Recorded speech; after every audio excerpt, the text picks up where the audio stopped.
What's up, everybody? Calling back here for another episode of Let Us Be Heard. So I put all the I updated all the Facebook groups to let you know that we're going to be live. I'm just going to go put the link in those groups now so that you guys can join. So it's going to be boring for a couple minutes, so if you feel like skipping ahead, go ahead and skip ahead until you see somebody else's face in there. All right.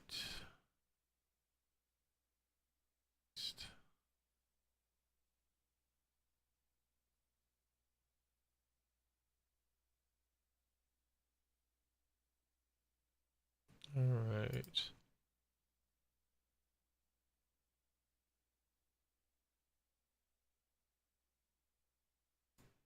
Like I said, it's going to be boring for a minute. Just let me get this stuff done, and as soon as somebody comes in, we'll get to chatting. All right. And then the fan club. Paste. Post. And then I'll put it in our message boards as well.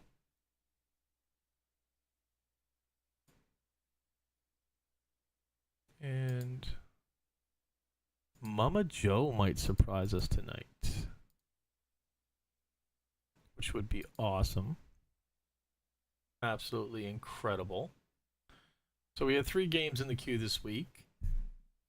Just trying to get into that now. Our last game was who did we play? We played St. John. That was our last game. And before that, we played Olympique. And before that was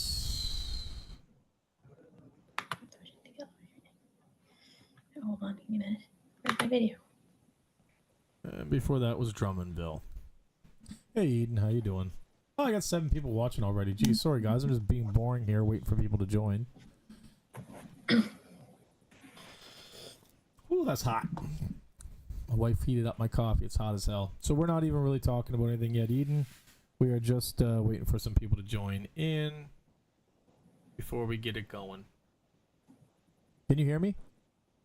Mm-hmm. I couldn't tell. You're not saying nothing. I'm still trying to figure the volume out of my laptop. All right.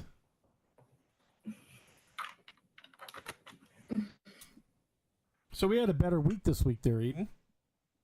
Mm-hmm. Still not happy with what happened Friday night. Friday night. What? In what regards? Waved off. I'm never happy with the refs when they do that. You want to go into detail? Well, it was just kind of stupid. Like, I never understand that rule. I'm like, why don't you call offside the first time? Instead of waiting till 5 minutes after we scored.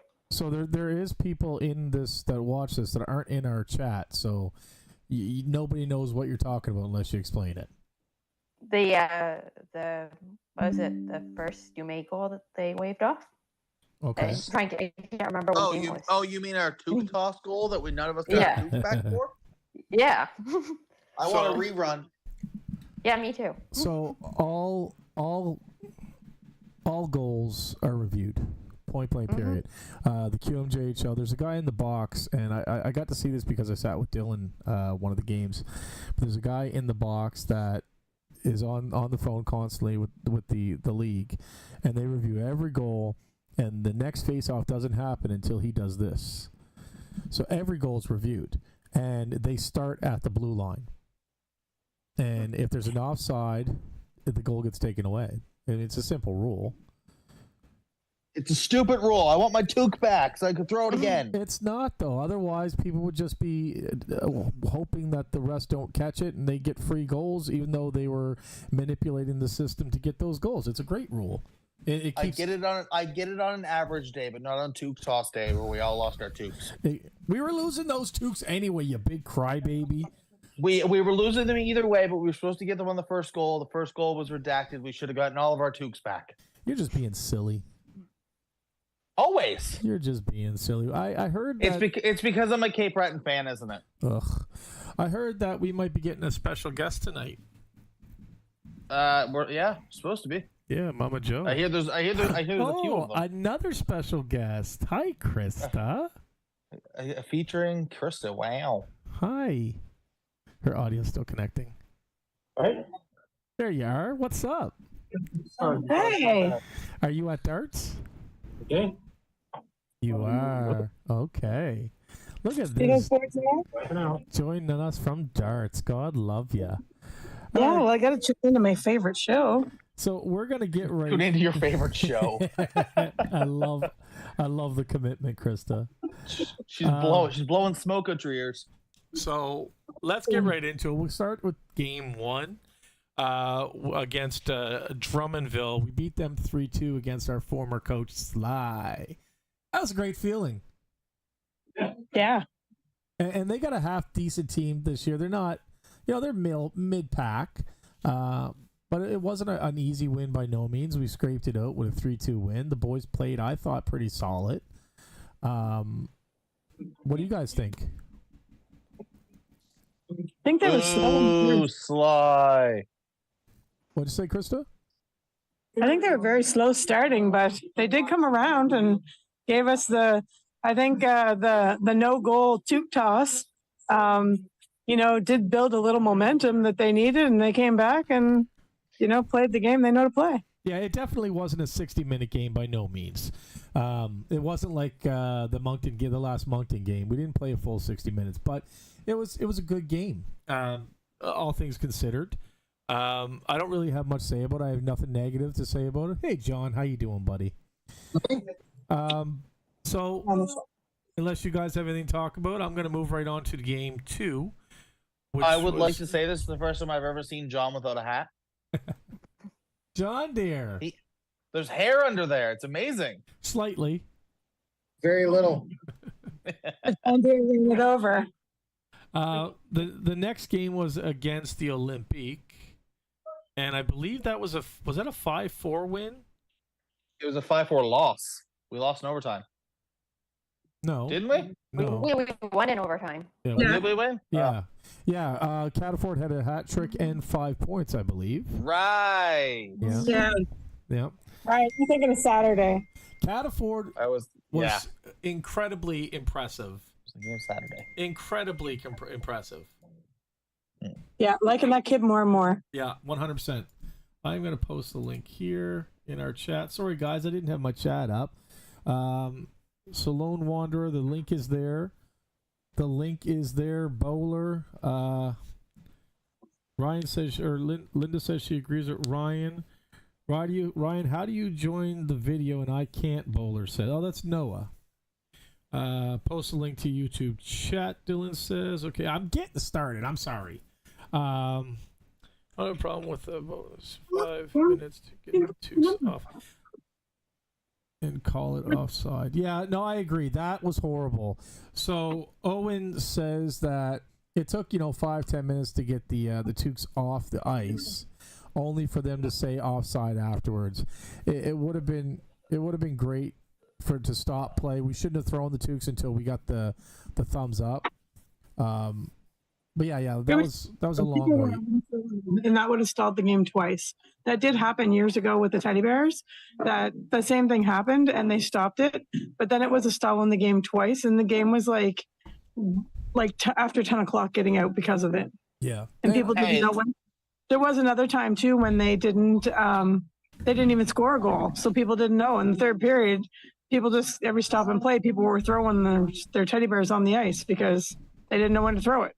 Jeez. Well, I mean, we've been there later before. Was it not last year that we had 7-round shootout? That we were all there till midnight. You guys carry on this conversation with me. I will be back momentarily. I didn't score. Hey, Colin. So, Eden, are you going to talk today, or are you just going to sit there? She's already talked. Oh, yeah, you missed the first, but I was not happy Yeah. Well, that's because Colin didn't send me the link. with Yeah. I had a hard time getting up myself, to be honest. Well, I Right, have to be we- sent the link to be able to use it. Yeah. We gotta go because we gotta play darts. Yeah. So I just wanted to come in and say hi. All right, well, it was Oh. nice seeing you. You're welcome back later. Awesome. luck. Thank you guys. See ya. Krista. Oh, I lost Krista, did I? Yeah, she had to go play some darts. She said she might come back later. All right. Sorry, Krista. I can't have a conversation with Ryan without this thing. No, because I'm the bane of your existence. Slightly. So that was game 2. We had, like I said, we had a great game. Cool thing, my son was actually, I made a short about it on the channel here. My son was 3 stars on the bench, meaning at the end of the game, they take a kids club member down to the bench, and he gets to sit on the bench while the boys celebrate, and then they all high five him off the ice. And then all the stars come out, the 3 stars of the game.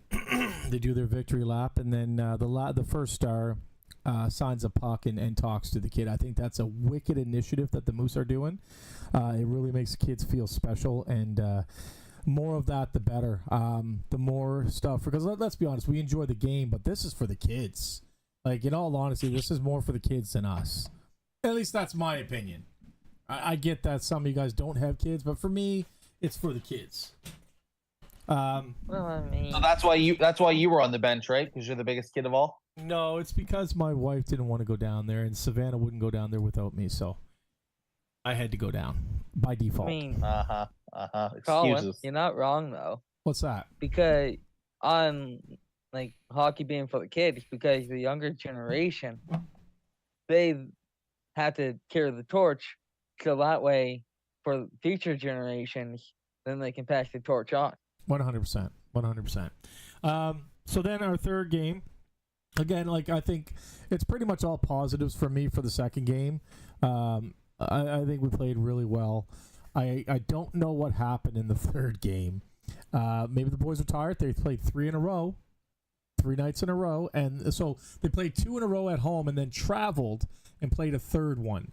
So that really plays into somebody's, stamina and such. And I think that's the reason we lost against St. John. And I believe it was our first loss against St. John, was it not? Yes. Yeah. So I attribute that. I think the boys still played hard, and they just couldn't muster up the goals to get it done. I think we were in the lead twice and lost it. But it is what it is. You win some, you lose some. I'm not mad at them. I think the boys are playing a lot better than they used to. And keep in mind, it was a pretty close game on Saturday night, and we didn't have any of our let's call them superstars.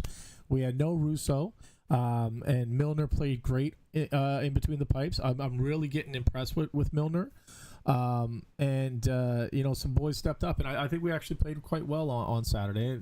We just need practice for those boys to really mesh together. Yeah, and I mean, how do you muster up goals with your top mustard eater, Zach LaRue? What? You said we had to muster up some goals earlier, but I wasn't going to cut you off. So I said, well, yeah, how do you muster up some goals with your lead mustard eater, Zach LaRue? Ooh, speaking of which, what are we, 4 days away from having him on the show? That's gonna be incredible. So we got some comments. The Mixer 3-on-3 and 3-and-3 and losing key players to the Worlds. Yeah, that's right, John. John says, the fact that we lost some players and we played 3 in a row probably added to that. And the fact that Milner was playing 3 games in 3 nights. No, Russo played. Didn't Russo play? Nope, Rooster was benched. That's right. They rested him. You're right, Lindsay. Yeah. He played all 3 games.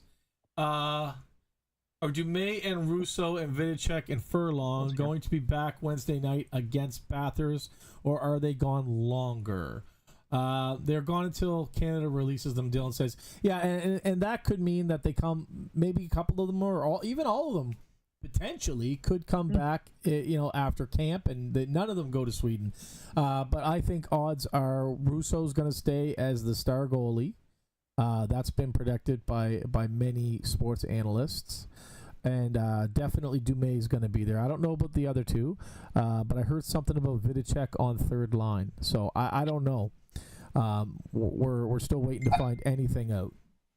I mean, really, if Bob McKenzie knows your name, you're probably going to make the team. And Bob McKenzie has spoken on Rooster at least twice. Yeah, and True. John says Wednesday night is when they'll release the roster, so we should know by Wednesday night, which is game night on when the boys will be Now, back. I did see from TSN on Twitter, they did have like the numbers of the players as if they were going to be on the team. Vidacek still has 6. Furlong has 22. Now, I don't know if that there was a hint that they all made it or what. So I'm making a post just so you guys. So we're gonna move past the gameplay. I'm creating a post right now on the Moose Country Club. If you're not a part of the Moose Country Club, you need to join it. Okay, and there's gonna be a giveaway happening.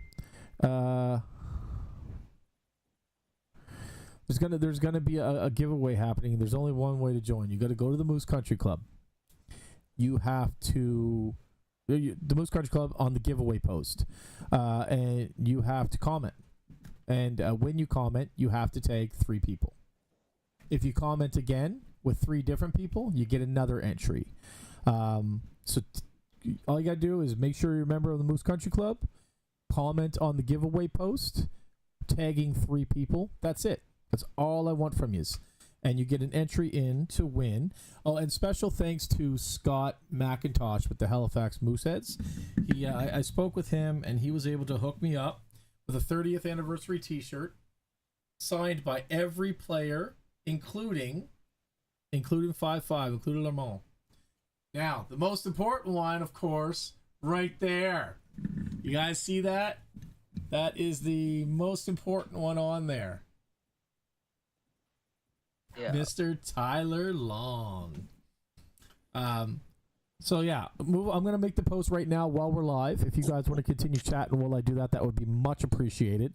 Again, the rules are: go to Moose Country Club, click on the giveaway post, tag 3 friends in it.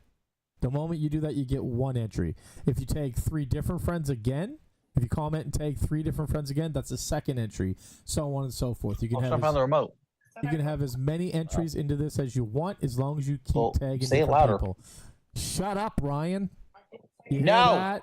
Can you hear that, Ryan? Shut the hell up. I I'm trying certainly to can, explain Colin. I something. certainly can. Dick, I thought I was on mute. dickhead. All right, I'm making the post now. You guys, if you got something to say, Noah, you can fill in the blanks here. It would really help me out. Maybe if you're able to, you can read the chat. We have a bunch of stuff coming up in the chat if you're able to. Let me see if I can get that here. I'm actually through the Zoom. So. 3rd time trying to find that there. Ryan, fill in the blanks here, buddy. Keep the stuff going while I'm making this post for me. Yeah. Oh, I gotta fill in the blanks. I see how it is. Yeah, you do. Yeah, well, I mean, you're real good at it, so Yeah, why not? fair enough. Fair enough. So I'll while I fill in the blanks, I'll take a play out of my own book here. I made a post last Thursday asking if we could get anyone on the team, come the trade, who would it be and why? I don't think a lot of people understood said post because they're like, oh, let's grab this player, but the players we already have. So out of everyone in the box, including Colin, if he can multitask, who do you think we should pick up ideally, who would you like for us to pick up? Doesn't have to be possible, just in an ideal world. Pick up for the Christmas trade and why? To be honest, someone that can score for depth, that there would be awesome. Just to prove that we have the secondary scoring. Fair enough. Eden, also who do you think we maybe- should pick up? Well, I'm going to go off the radar because I've been saying since last night on the chat that there's a kid in Truro that I really want. Who's he play for? Well, and that's why I said in an ideal world, anybody, right? It doesn't have to be somebody that is draft eligible or anything like that. Yeah, I want we Bobby Orr. I want Bobby Orr. You want Bobby Orr back? Yeah, I want Bobby Orr. I think that'd be huge. I think just to fill seats. I think the story of a young man who was traded and then comes back in a year that we're going to go all in. I think that's an incredible person. That's a great story. Yeah. Right. Yeah, fair enough. I would either, in an ideal world, I would like to see both the Dan O'Yeas back on our team, well, one back on our team and one now playing for us. I'd be interested to see the chemistry that the brother would have if they were both, if Elliot was of age to play for us again, and if Moncton would release Caleb. Fair enough. Now, I got a quick question. What's up? Is there any relation between the two Rico goalies? No. There is none. That's what I thought I had. I was wondering. The only relation that I know of at this time is the Dumais brothers. There may be others that I'm unaware of, but the Dumais brothers. Todd. Oh, yep, Todd and his brother. Yep. The Tater Todds. The reason I want the reason I want the kid in Truro is when I googled him last night, he had a hat trick, like the fastest hat trick in the game last night, and some sort of new record. And then when I googled him later in the night, he had 38 goals for Coburg last year. Wow. And is it just because he's not of age that we don't have him yet, or is he just not eligible? He plays for Coburg in the OJAHL. That's all. Like on Google, it's like 20 goals. So I posted something.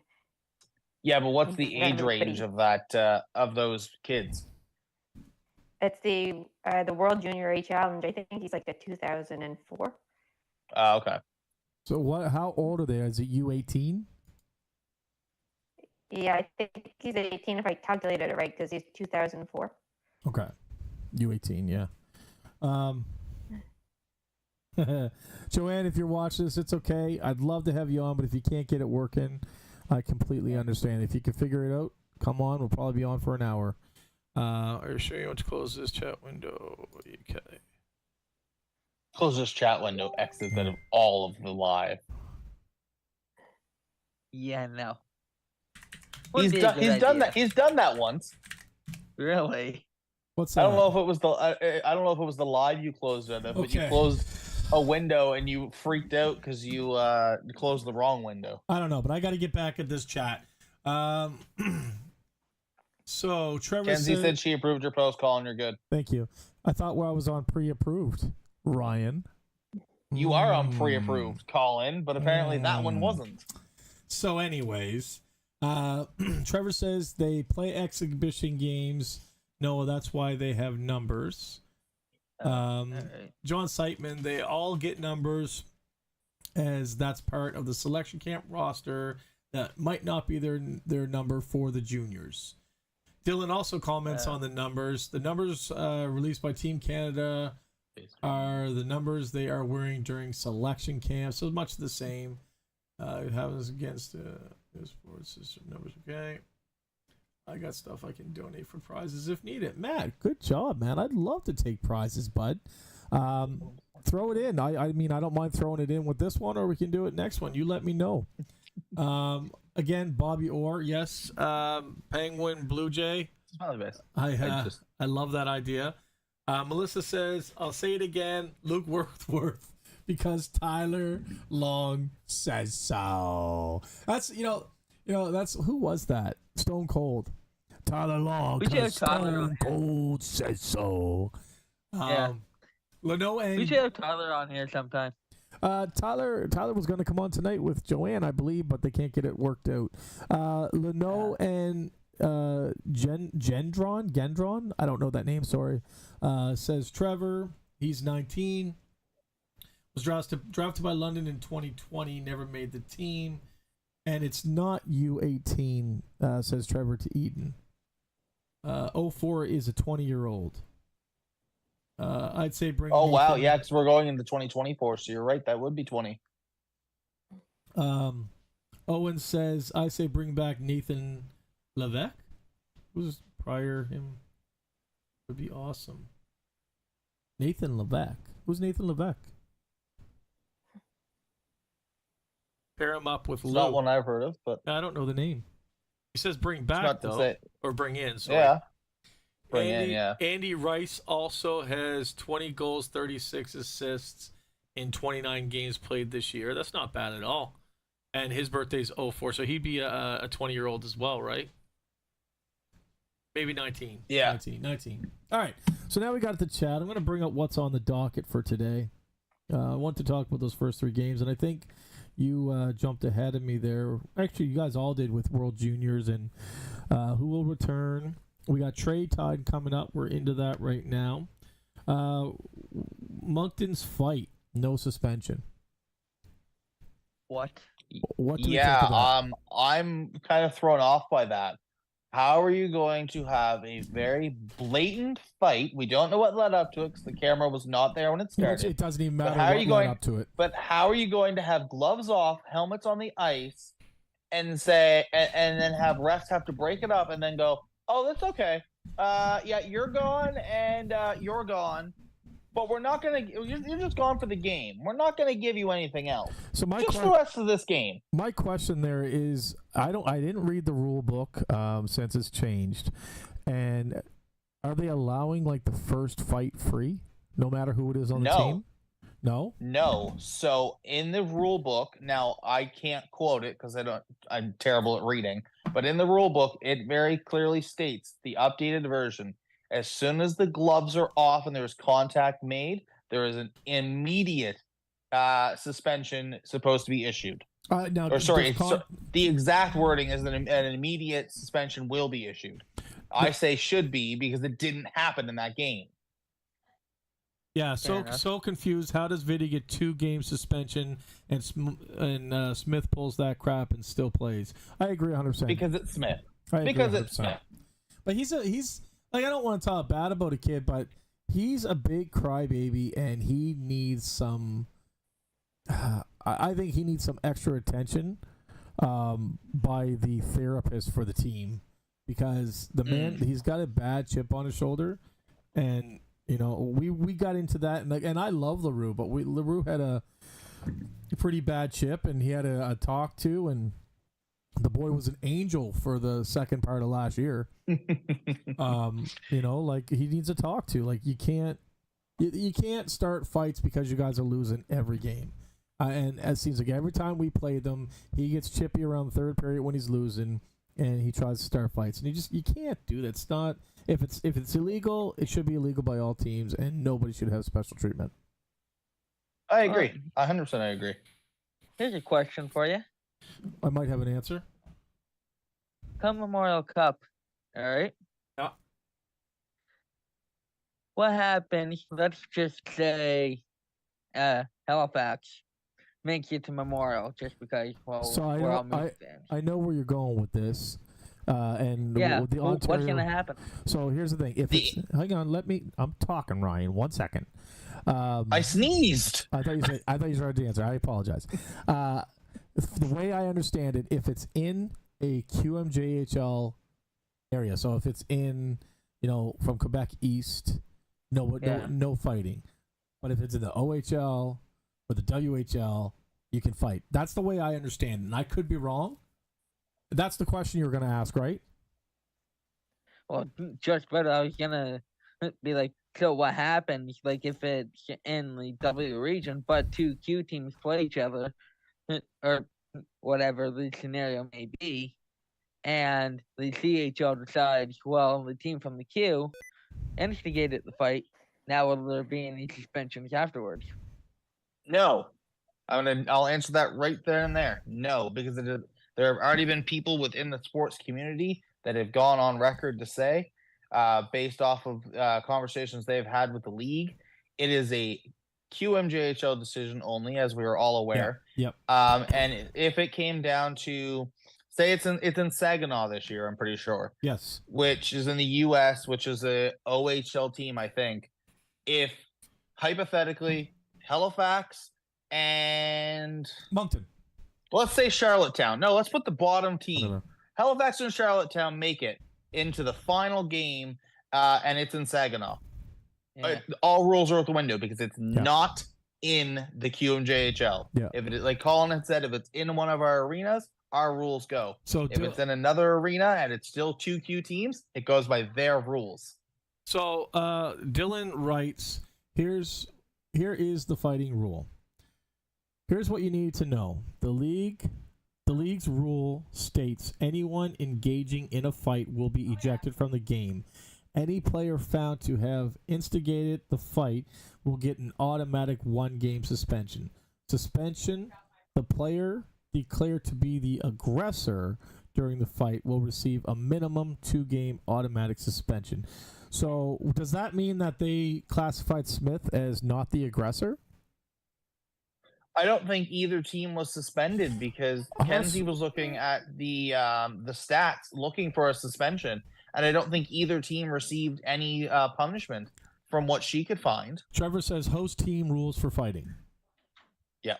Then there's a debate on whether it was fighting or roughing call on the ice. And There was gloves off. It would definitely be fighting.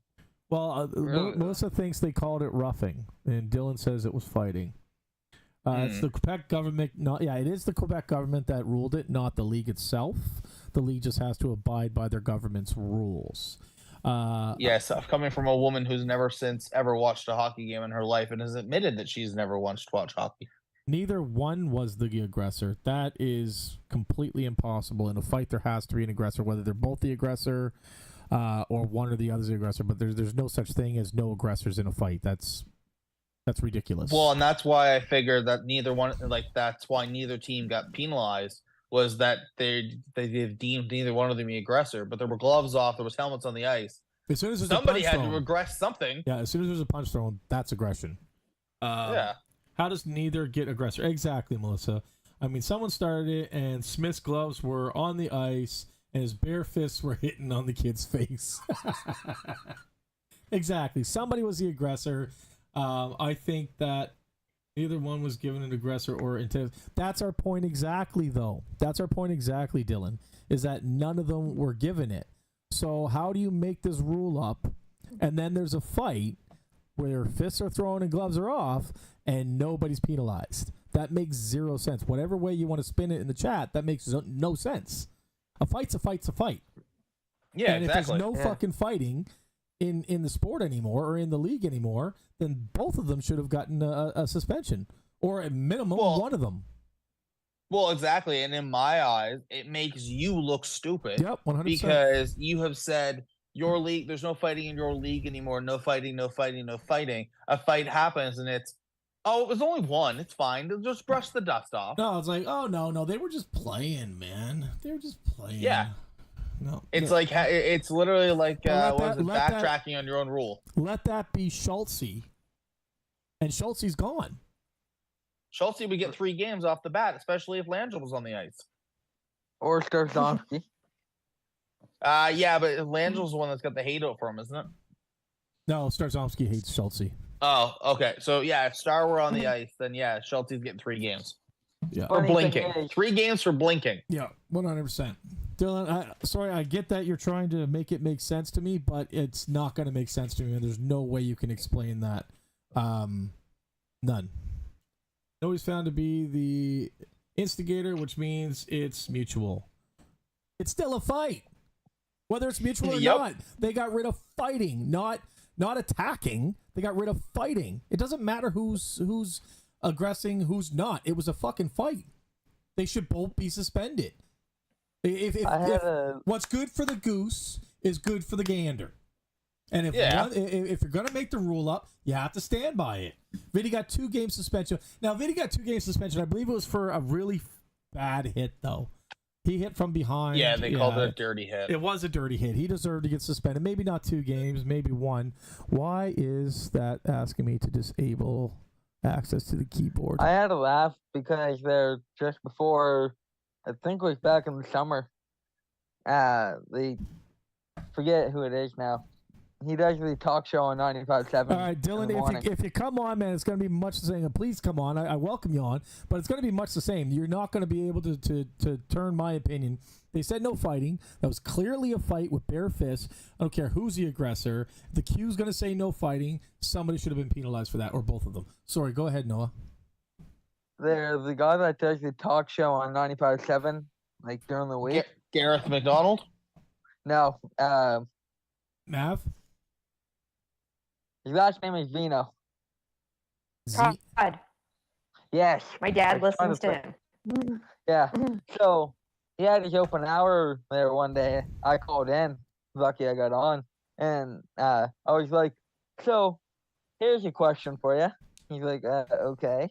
What happens now if someone hits your star player? How are you supposed to retaliate? 100%. That's what we keep preaching on this channel when we're talking about fighting. Is it's a form of self-policing, right? It's needed in hockey. There's a place for it in hockey. I'm not talking about bruisers and goons, the ones that go out there looking to just murder somebody. I'm talking about the people who keep the stars, the skilled players safe. Yeah. Exactly, Todd. What a joke. They said no fighting. What's up, Todd? What up, Dylan? Hey, What's up, so my I man? just want the actual rule, the way that it is stated, does not for the penalties for fighting is if you fight, you are ejected from that game, which is exactly what happened. Both players were ejected from that game. Nobody was found to be the instigator or the aggressor in that. They did follow the rules for what they laid out. They were ejected from that game. I still don't think so. Here's the thing. You're talking about aggressor. There's always an aggressor in a fight. There's somebody who hits first. There's somebody who hits last. Well, then that would be saying that in every single fight in every single league, an aggressor penalty should be put out, and there's never an aggressor penalty is very rarely put out. I don't care about other. First of all, an instigator is rarely put out. First of all, I don't care about the other leagues. We're talking about the QMJHL. First and foremost. Secondly, if you're going to say no fighting, here's the consequences. Okay, if there is a fight, there's automatically an aggressor. 100%. You can't not have an aggressor. You don't unless they constantly punched each other at the exact same time. Like there's an aggressor, man. They both dropped the gloves at the same time. Doesn't matter. That was a mutual fight. It's still a fight. Yes. And they followed the rules. And did they not say that your first one's a suspension, second one is another suspension? No. The rule is your first game your first fight, you were kicked out of that game. Second fight? They were kicked. Your second fight is a suspension. So okay, that's how it aggresses. Your first fight, you were kicked out of that game. Okay. If it's the similar rule goes with how it previously was. If it was in the last 5 minutes, any game misconduct, no matter what, you are gone for the next game because it's within the last 5 minutes. In the last 5 minutes of the game. Of regulation. Yeah. Yes. Now, what if it's like a playoff game going to overtime? Then what? It's the last 5 minutes of regulation. Yeah, so regulation is third period. So because it's not guaranteed to go into overtime. So that would mean that in overtime, if there's a similar situation, that they would be suspended for the following game. Yeah. Fair enough. I get it. I'm still pissed off by it. It irks me that we don't mind taking these shitty penalties and suspensions. Zach couldn't look at anybody last year without getting a fucking suspension, and it just seems it seems. And I know it's woe is me, but it just seems like every time other teams are getting away with shit that we would never get away with on any ice, and it irks me. Right. I mean. Melissa, no, it was in the third period. It was in the third period, but not within the last 5 minutes. It was in the final period around 13 minutes or 14 minutes or something like that. Yeah. I know this year is NHL, not Q, but one of the refs that did the Toronto-Florida series has a series game against Toronto kicked out. I have no idea what you just said. And then almost Wes McCauley against Sheldon Keefe. Okay. And it's almost the identical situation to what it seems like for us when the penalties are getting called on us. It looks like the other team's getting away with everything.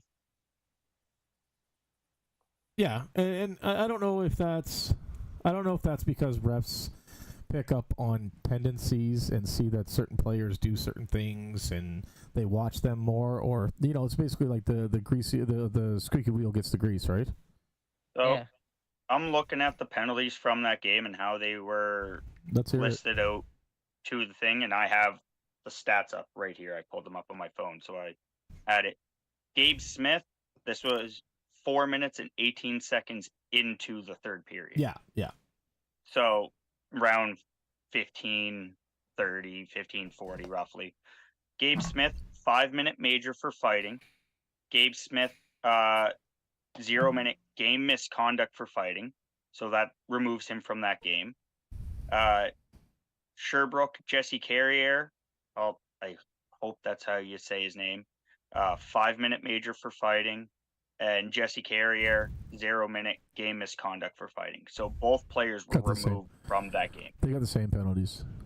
Yes, both players were removed from that game. And Melissa, maybe we're biased because we really can't stand Smith. And maybe that's why we're so passionate about it. We'd both love to see him gone. There's Ryan. How you doing, buddy? I think that's more why we're so aggravated by it. But yeah, I just think that I think I didn't know the rules properly, and I apologize. I thought it was thrown out of that game and a 1-game suspension for your first fight, and after that, they piled on top of each other. And oddly enough, from what I understand, and Dylan, correct me if I'm wrong, but I think I'm right, Quebec, or qmjhl, is the only league that compiles offenses. I believe so. We are the only league that when you do it once, you get a stiffer penalty the second time and the third time and the fourth time, which I think is great. Oh, I think one of my cats took a dump in the kitty litter, and man, that is making my eyes water. I'm sorry. It was Leo. It's always Leo. No, it's not. It's Kitten, this stinky fuck. Oh my God, Melissa, get your cat. Yes. What was I saying, man? That just took me off by surprise. Yeah, so we're the only league that compiles offenses, which really sucks. What up, dog? All right, so moving on. Oh, my son opened up the door, and that's why I smell it all of a sudden. What's up, buddy? Yeah, you can come say hi. What's up? CJ says hi. Hey, CJ. Everybody saying hi. Say hi. Hi. What's up, buddy? Yeah, so moving on now. We have our Christmas break coming up. The last game is on the 16th, and the next game after that. And they're both at home games, I believe. Or no. Yeah. They're both away games. We play the 15th and 16th at home. Okay, so then the 16th. Yeah, we play St. John's back-to-back at home, and then we're done so for home games. 16th is So- our last game, and then we come back on the 28th. Yeah. So first we play this Wednesday coming up against Bathurst. Yep. And then it's St. John back-to-back Friday, Saturday. Yeah, both at home too, right? Which, all three at home. Yeah, that's what I mean. That's what I meant about St. John, though. The back-to-backs, both at home. Now, does anyone know if Saturday night's game is on Eastlink or not? I have Probably no not. idea. Usually Eastlink just No, it's- broadcasts Fridays. Yeah, it's Friday night hockey, not Saturday night hockey. So, Well, they do the Yeah, odd no, Saturday. I know. Yeah, gonna say the odd time it is here and there. So that being said, we seen the lines. I'm gonna pull the lines up real quick, actually. That we had on was it Sunday night? Saturday. Was it Saturday?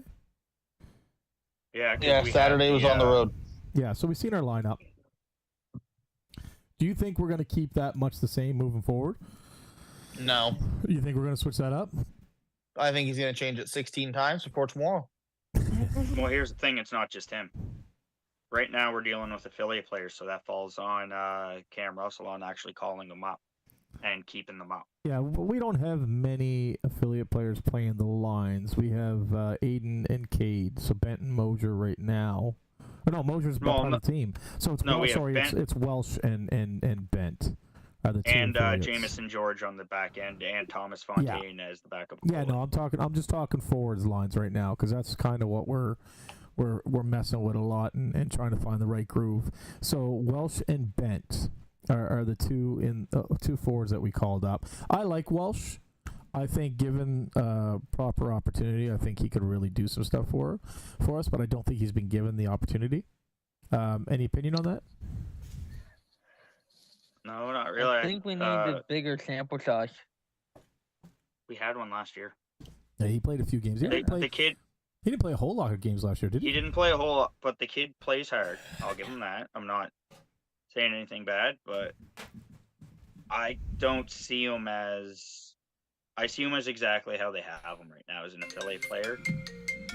And the way he played 28 games for us last year and he had 3 points. Yeah. But Yeah. And he played 9 games for us the year before that and had 1 point. Yeah. Trevor says he's a great junior A player.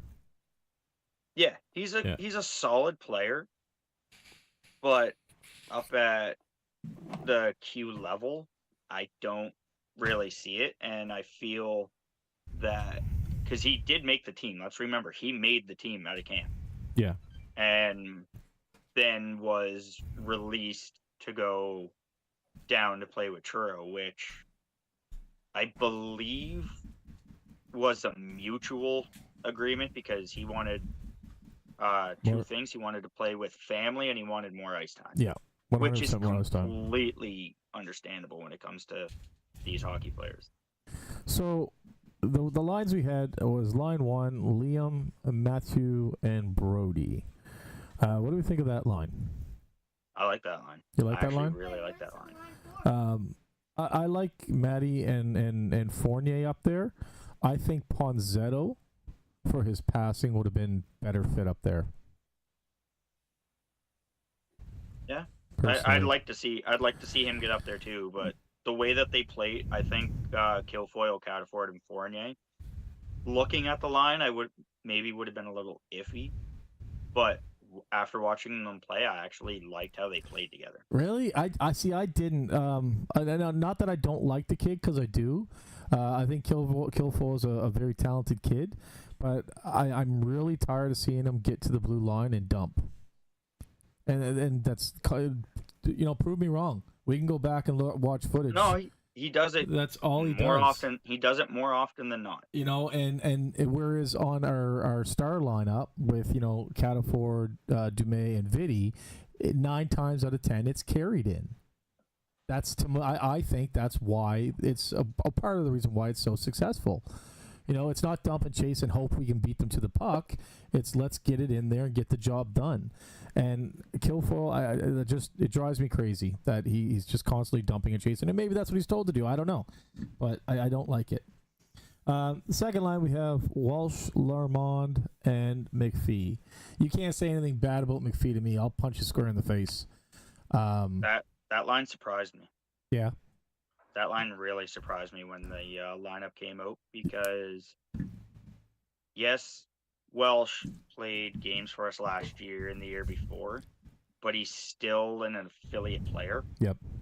So to have him up on the second line, agreed. When we have Peich and Todd and Ponzetto on the third line, and Mosier down on the fourth as one of the extra forwards, so would you guys agree? They played well together, but it threw me right off. No finish on the second line. I agree. I think they put Welsh on, and agree with me or not, people.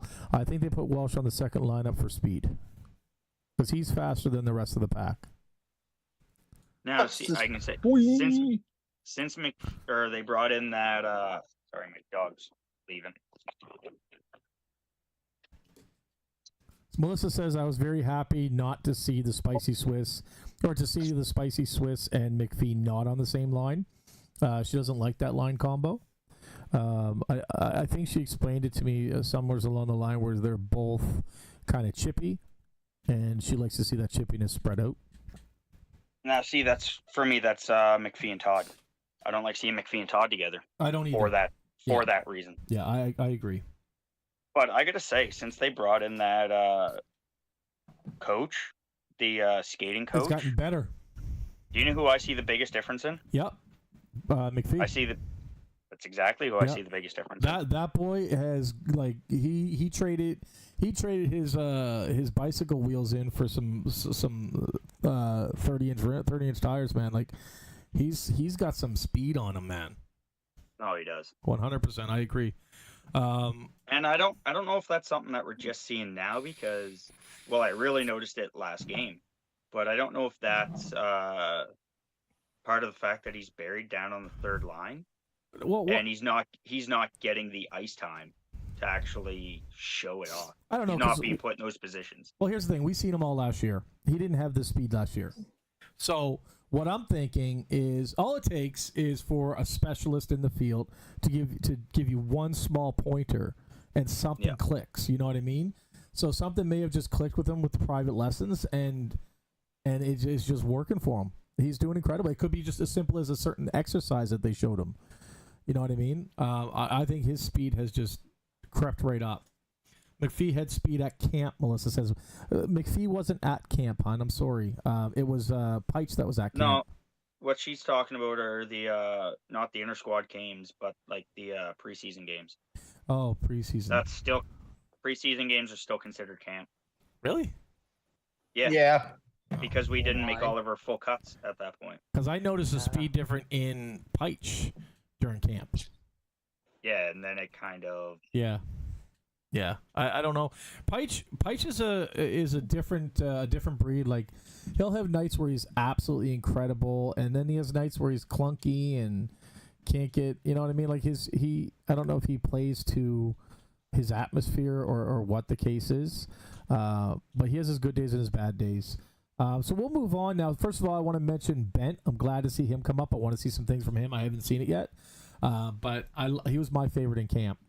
And Cade Mosier, I want to see move up the line. I think he could do really well on first or second line.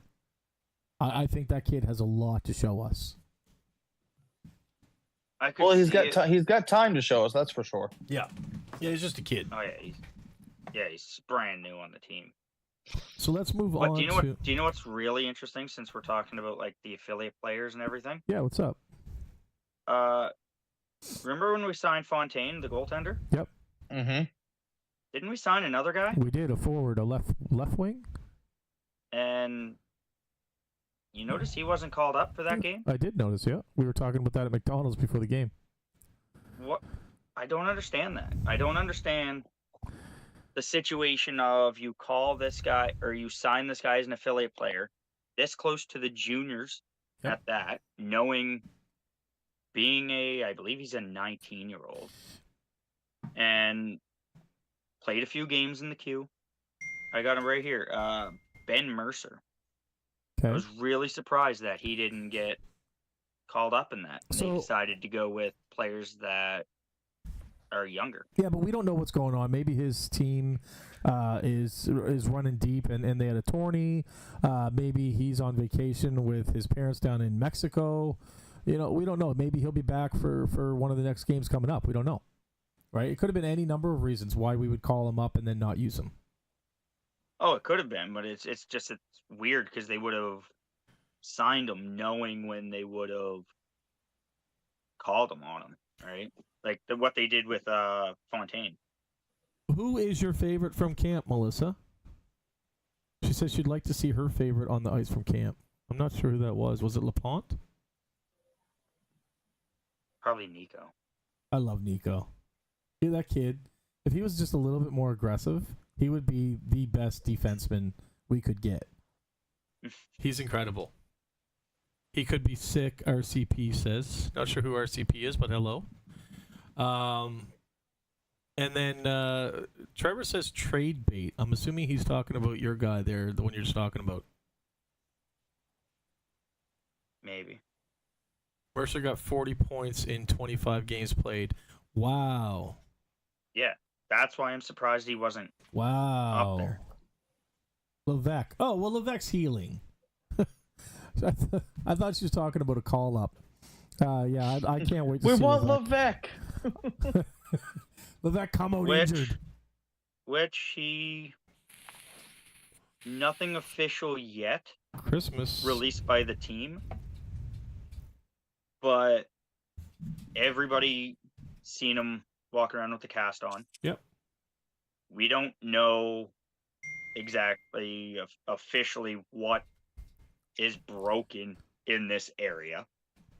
Like officially, we don't know. Yeah, he told me personally. He told me personally. I don't think it's any secret. Yes, but it's not publicly It's not released official. by the No, Mooseheads. 100% it's not. It's not officially released. Yeah. He told me too. Yeah. So, but officially released by the Mooseheads, it's unknown. And looking at the rough time frame for broken bones, it's usually roughly 2 months. Yeah, he's going to be back before then. He's looking back after Christmas, isn't he? Yeah, that's what he said to us, that he'll be back after Christmas. So I'm expecting him back on the 28th personally. Not I'm official. thinking in the new year. I'm thinking new year. I'm thinking roughly the third week of January. January. He told me That's roughly where. he told me he will be in yellows as of after Christmas. But then memory serves correct from. Yeah, Trevor says mid-January too. Yeah, and there was also a post by Paul saying he was at practice last week. So he's already in yellows then, Paul, is he? Yeah. Well, so he could just go out there and skate by himself. all yellow all jersey. yellow. Yeah, exactly. So he's But he still on the he mend. still has the cast. Yeah, he does. But he's able to skate with the cast on, thankfully. Yeah, so it's not an I ankle think- injury. I think that kid would go insane if he couldn't skate. Well, yeah, because is he not the kid that has a whole ice surface just for training in his billet's house? We don't know anything about that. I have no clue what you're talking about. No clue. I also make things up, so I mean, it wouldn't surprise me. You could say cheddar cheese, and I would say moldy molasses because I don't hear half of what people say. Don't say cheese. Dylan's mouth is watering. I have a whole plate of cheese just for him. So let's go into. I think that's pretty much all I wanted to cover. I know everybody wasn't involved, but can we talk about what everybody was up to Saturday? No. Sure. No. I bowled all day. There were 3 events that I recall that never happened. So I'm gonna put it out there because it's not really. It shouldn't offend anybody. Not too bad. You have a big long week coming. Because it's not going to offend anybody. So I'm going to put it out there. There's a group of us who are close-knit, and we occasionally have watch parties. It's at a place where, we can't invite 100, 200 people, but there's a good 30, 40 of us that get together and watch games. And we had a little thing that happened on Saturday to watch the away game. And we had a blast, and I just want to say thank you to Ryan and Mackenzie for having us over. It was an incredible night. You're always welcome. Ryan got pied in the face, and Isaiah lost a bet and had to roll around in the snow. We're not going to say what. No, take that down. Oh, okay. We're not gonna mention anything about Isaiah. He doesn't want anything said because of his job, so we're gonna leave it at that. But he had to roll around in the snow in the freezing cold. Ryan's got it up behind him. I love it. I love it, Ryan. That's awesome, buddy. Ryan took 40 minutes to open up a box. Yeah, Ryan took 40. Yeah, 40 was 40 minutes, wasn't he? Yep. What was in the box there, Ryan? You want to show us? I just flipped my camera so you could stare at my beautiful pied face. But yeah, give me one sec here. I got this lovely toque from Dylan. Yeah, buddy. It only took 40 minutes and a whole bunch of construction debris to get it, but here we are. Yeah, so Dylan made this box that was wrapped in a tin foil foam protection. Ventilation. And then it was wrapped in steel caging, aluminum caging, and wood, and then drywall and more aluminum. And a whole bunch of drywall screws. Don't forget the drywall screws. How many were there? You counted them. 125. He needed an impact drill to get this thing open, quite literally. And it still took him 40 minutes. Yeah. And I was still thinking it was... Well, I was told to stop halfway through because CJ got his gift, and I wasn't allowed to interrupt all the videos that had to be taken for CJ's gift. So we're going to say right there that ended 10 minutes because Joanne had some technical difficulties and CJ's still learning to read. Well, you were still trying to get it out with your fingers, so you were still working on it, so it still counts in the time. So after the drywall off and the metal off, it was in this cocoon about this big, and it was wrapped in duct tape, packing tape, 3 layers of duct tape, 1 layer of packing tape, inside of a plumbing pipe that was screwed on one end and super glued on the other. And I went for the super glued end first because it looked easier, but it was super glued. It was a distraction technique. But he got Didn't work. But you know what? It was great fun, and we all had a laugh at Ryan's expense. Story of his life. Send you a photo of what you asked for to be made, Ryan. Ryan, Matt says he sent you a photo. Yes, I saw the photo. Okay, his gift required a video. Yep, sure did. He gave me the best idea. Lindsay says you gave her the best idea for her brother-in-law's present. Melissa is finishing Lego right now. That was amazing, Dylan. At least I watched. Had lots of fun. So yeah, anyways, so that's the story.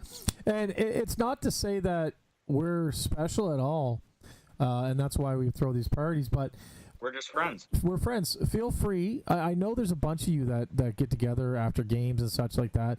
I'm sure there's probably 30 other groups in that building. Have parties and take pictures and tag the Moose on Instagram or Facebook and put it out there. The more of this fan interaction, the more of this family that we can build around this team goes a long way. It makes for amazing relationships that you're going to build for the future. Anyways, And Trevor and Jose went up to St. John, maybe. that's what they said. I don't know what's going on there. I don't know. You can't trust anything either one of them say. God love yous, but you can't. And one more thing, Reese's birthday. Reese Peich had a birthday. Was it Saturday? No, it was Friday. It was Friday. Same as Todd's. Same day as Todd's, yeah. Hard rack. But yeah, so there wasn't any announcement for Reese at the game, was there?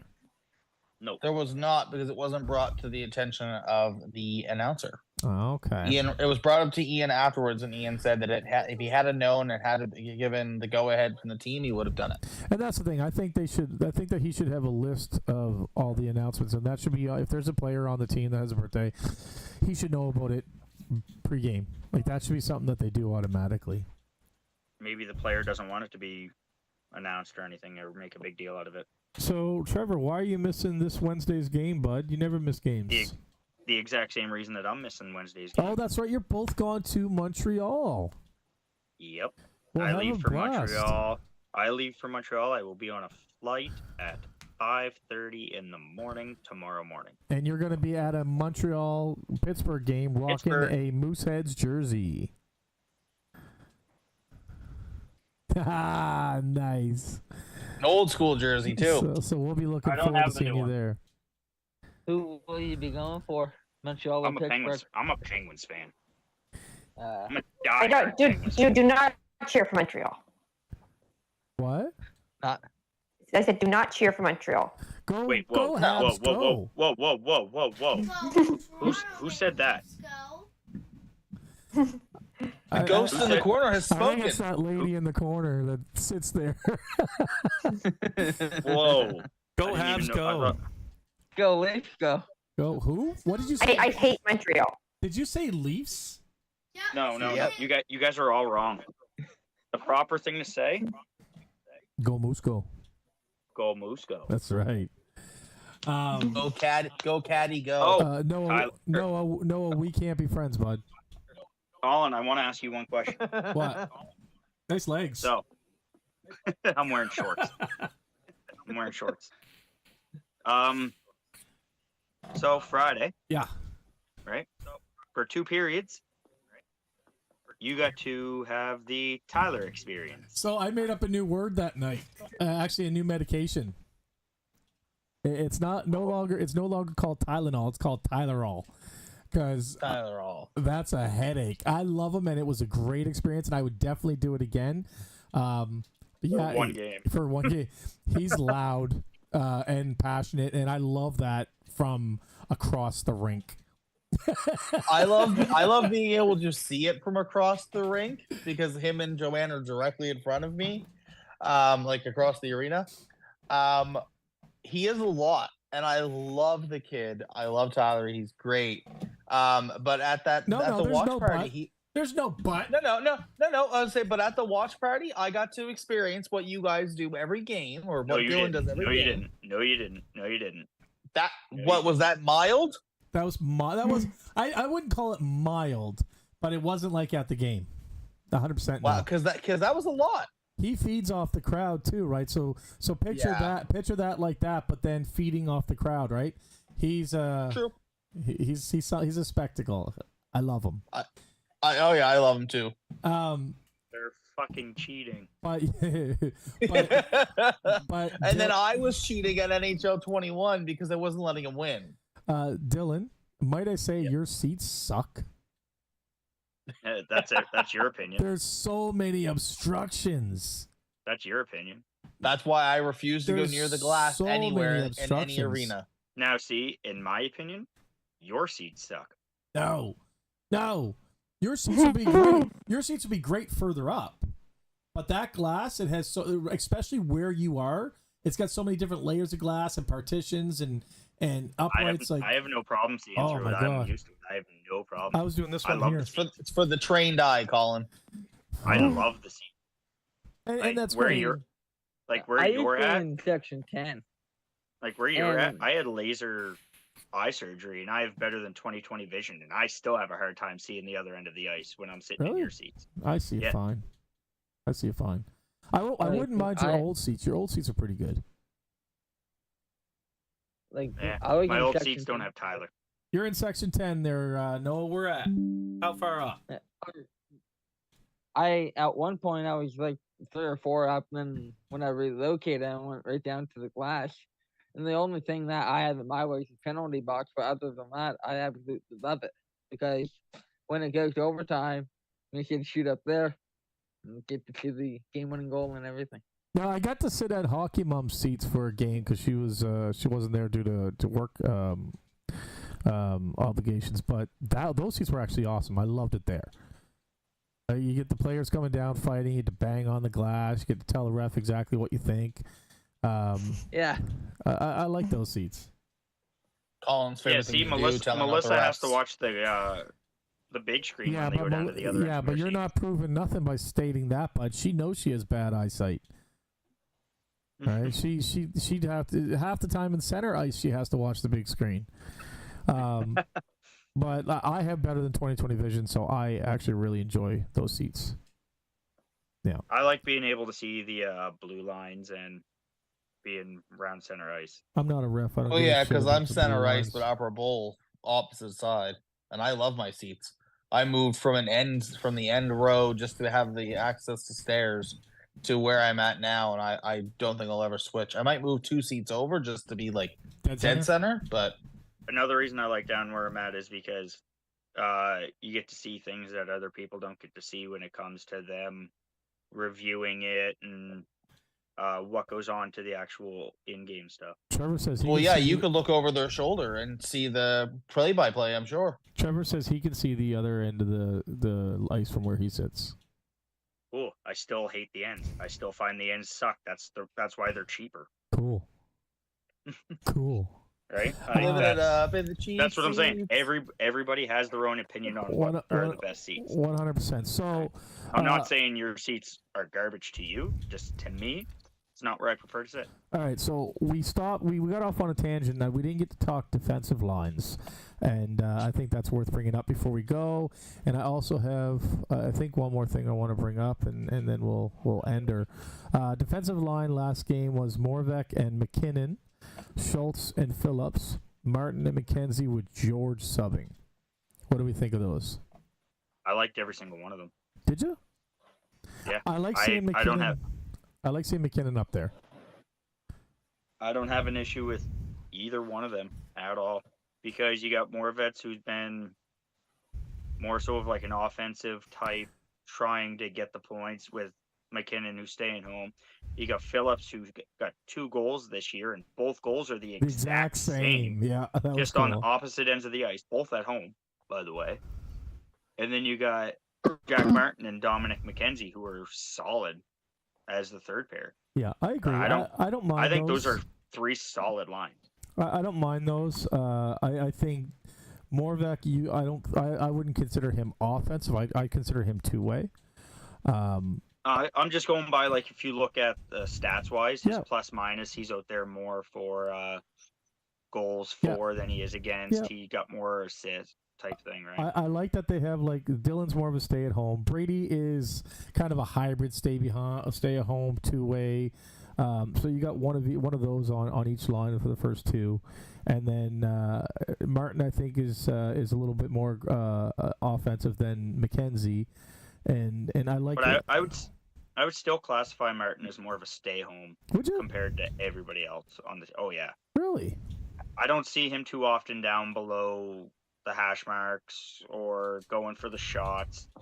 I find he's more up high, passing the, he's more up by the blue line, passing the puck down to make the plays happen. See, I don't see him down I lower. catch him down around the hash marks quite a bit. I never see him take a shot, but I never see him down. I always see him down at the hash marks. McKenzie, on the other hand, I have seen behind the net occasionally, but typically I see him at the blue line as well. Yep. But I do like that lineup. I don't think they should change that. I like it personally, and no disrespect to Furlong, but I like it better. I'd rather see Furlong second or third line. I like that first line for defense. I think what it is they got the right type of players with the right type of players. Yeah, Throwing agreed. Furlong and Moravec together, they're way too similar. And we see it all the time. With them two together, you got Furlong who pinches. And Moravec, I don't know what happened after the juniors last year. He was playing fantastic. This year, something doesn't seem right with him compared to the way that he finished last year. Oh no, he played phenomenal in the playoffs. There's something off, though. You're right. His playing style changed somewhere. Something's different because he's getting walked a lot more this year than he was at the end of last year. Agreed. I don't know if it's a confidence thing where he goes to the juniors, and this could be a personal thing for him, where he goes to the juniors, loses in the gold medal game, and then plays that's a big honor for his thing, but still lost. He didn't get that high one. And then in the Q, does the same thing. He goes to the finals and loses right there. He was the only player that experienced both of those hard losses. Yeah, I don't know about that. I mean, that's to me, and I don't mean an offense to Dylan, but to me that's a stretch. I think that's kind of looking for something to blame. I think he played amazing in the playoffs last year. He did. He got injured, came back, got injured again, came back, and he played phenomenal. I think there's a lot that I'm seeing differences in every player this year. Some are good, some are bad. And I don't know if it's coaching or if it's personal issues, but I'm seeing a lot of changes. Even so much like my favorite player, one of my favorite players is McKinnon, and I notice him just missing pucks that are in front of the net, not clearing them, just stuff that he would never do last year.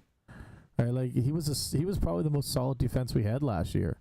And he's just stupid mistakes, right, are just piling up on every one of our returning players that they're just playing differently. And I don't know what it is.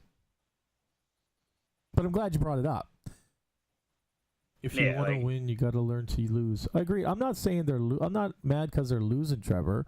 I'm saying I think he's talking about what I was saying. Oh, yeah. Moravec. Yeah, I there's something different about a lot of the guys. Some of them positive. Phillips is playing better this year, in my opinion, than he did last year. Todd is playing better this year than he did last year.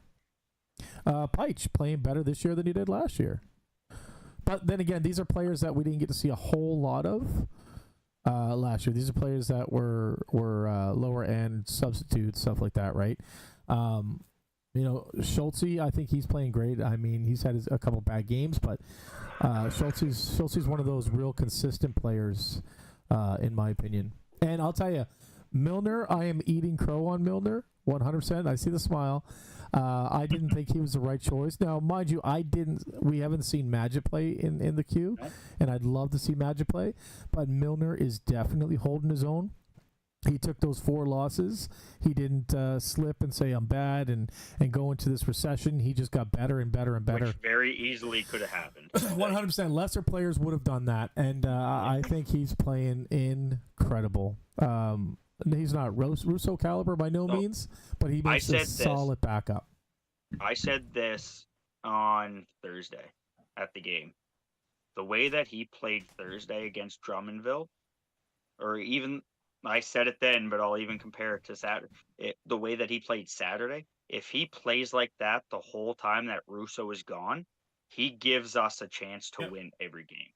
Yep. That's all a backup goaltender needs to do is give your team a chance. Even in games where he has let 4 or 5 goals in, those are games where he faced 35 plus shots. Right? That's still a great save percentage. I think he's doing incredible. I like to see this Fontaine guy. The last game that we played when we lost to St. John, he had better stats than the St. John's goalie. Really? Yeah. He had better stats than the St. John goalie. And again, well, you brought up the stats too, didn't you? And their stats were not that good. Yeah. No, the St. John goalie, stats wise, was not good. No, that's what I meant. Yeah, you brought them up at the party. What? He was like Milner, he was like an 8.8 or something like that. Something like that. But just for reference, that game that we lost, Milner allowed 3 goals on 29 shots. He was a .897. Yep. Okay. Yeah. Go to Sea Dogs. He allowed 2 goals on 15 shots. He was an 8.67. Yeah, and this double and shot shit's got to stop. Like, we got to nip that shit in the bud. Like, there's got to be something we can do. There's got to be something coaching we can do. It's got to be something drill we can do. But this killing us. Like, it's killing us. I mean, you dump pucks on the net, eventually one of them's going to go in. Right? Well, and that goes with instead of Kilfoyle dumping it into the corner, I'd like to see him dump it on net. Exactly. Shoot it at the net. The only reason you should be dumping it is if you need a line change. That's the only reason, in my opinion, you should be dumping. If you shoot it on net, always put it on net. I say never dump it to the corner. I say always put it on net because you don't know the type of bounces that are. I get that, but for a line change, you want to rim it because it takes more time for the guys to get it. If you pass it right to the goalie can get a lead pass up to the blue line quick, and then you're caught off guard. So if you're trying to get a line change, you want to dump it in the corner. Well, if you want to get a lane change, you got to hit your blinker first and look over your shoulder. You know what I mean? If you want to get a line change. But that's what happens, with like to Russo and stuff and to Milner. When the other teams are dumping the puck, they're not dumping it to the corner. They're dumping it on net, on both of our goaltenders. They're dumping it towards the net. I get that, and I'm saying that that's a great idea at times. But if you need a line change, you should always, like Trevor says, dump it cross corner, try and cross up the D. 100%. You know, if you pass it right to the goalie could hit a lead pass out to the blue line and you're off guard. You know, that's why you don't do it. You don't do it for when all 5 guys are changing, right? If you do that, then that's dumb. But you also don't change all 5 guys at once. No. Well, you always keep. Typically, it's 4. And you got 1 down chasing the puck. No, they usually keep 1 back by the blue. But you talk about dumping in the corners for those line changes and stuff. We already have issues in the corners. Why would we want to dump more and give ourselves more issue? We have issues fighting in the corners as is, no matter what the circumstance. I agree. Especially when we're on the power play, we can't seem to get the puck free. A shot from outside the blue line does not count as a shot. Those shots are not counting as a shot. Counts as a shot if it goes in. So he's hoping for a lucky bounce and confuse the goalie and it go in. Because a lot of the time you'll get the dump that goes in. You'll get the players that are between you and the goaltender that'll try to swipe at it to knock it down. That's what causes the bounces. That's what causes the puck to go all over the place. Remember, it's rubber on ice. Anything can happen at any time. And like I said, I agree with you at a point. I don't think that works all the time. I think there is a cause for dumping it, but not just trying to get in zone. We shouldn't be dumping it in the corners just to get in zone. Russo's goal was not a shot on net. Yeah, it was. That's what Trevor says. I don't know anything about it. I got it. I I didn't check it out. I'd rather that than the puck flying at my face. Oh, that's Melissa talking about being on the sides. Who here remembers the weird Cooper Jones bounce on the power play? Not I. I barely remember Cooper Jones in general. I remember they were going off for a line change on the power play. He dumped it in, almost like towards the goal. Somehow it deflected up over the goalie's shoulder and in. Yeah, it took the weirdest bounce ever. So, Cooper Jones was a tiny defenseman for us. So I want to throw this out there. If anybody watches this in the next few days, we had Kelly Bent pop on the last live, and he couldn't log in. He couldn't get his computer, phone, whatever he was using, working right to actually come in. We've been trying to get a hold of Kelly Bent through Facebook, and we have been unsuccessful. So Kelly, seeing as how you came on our last live, there's a way you can find me on Facebook. It's just Colin Landry, or just go to your message request, man. I'm in there. I'd love to have you on the show. Please get in contact with me. Speaking of future guests, did you guys see I was telling Ryan about this today. This kind of makes me happy, just with the direction that the show is going. I had a guy on Facebook comment on one of the interviews that we did. It was the one with Penta, and he says, "What are the odds you think Colin can dig deep and find Brant Blackned, our very first captain from the Halifax Mooseheads?" And I was so proud to respond to him that we've already been in contact with Brant, and he has agreed to come on the show, and he has his questions. We're just waiting for scheduling. His very next comment was, "I could reach out to Hunter Hayes. He was our very first backup goalie." To which I respond, "I've already been in talks with Hunter Hayes, and Hunter Hayes has agreed to be on the show as well." I thought it was just a really funny set of circumstances that both people that he mentioned we have already been talking to and have agreed to be on the show. So don't stop it coming. If you guys have a thought of who you'd like to see on the show, please reach out, leave it on a comment, do what you gotta do, man. I'm not hard to find. I'm at the game every night. I'm an ugly fat dude, typically wearing a cape. You can find me. You want to talk, come up and see me. You want to do a quick little interview. Crusader. That is not gonna catch on. Sorry, you're right. No, better Moose than Man Moose with the Man with the Cape Cape Man. Better than that. You're right. It was Harlan Hayes. Hunter's a singer. Hunter is Yeah, I was like, Hunter sings country. Yeah, I'm a country fan too, so I probably just got those mixed up. I like Moose fan. Screw you guys.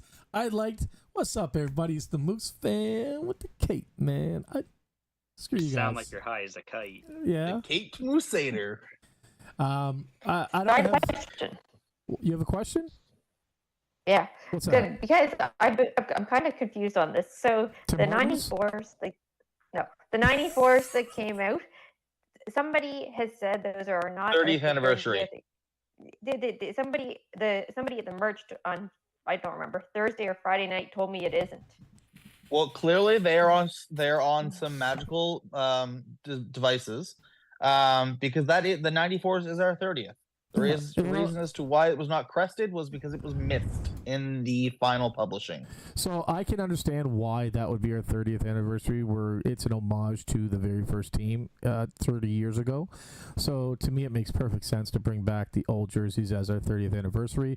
And you're right, they didn't put on a patch like we had on our 25th anniversary ones, but I do think these are the jerseys that are going to last for the rest of the year.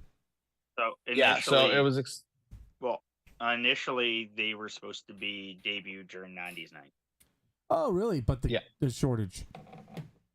Yeah. Mm-hmm. It is what it is. We're lucky we got them at all. Like, in all honesty. But, well, exactly.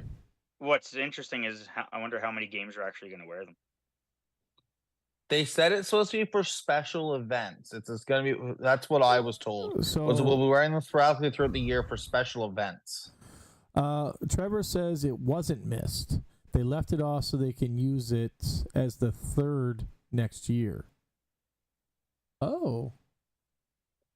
Because what was explained to me was it was in the original design to be on the left shoulder. It was in the original design, but they voted against it. Yeah, and then it was taken out for the final publishing. Okay, so it's going to be missed. used. It was taken out.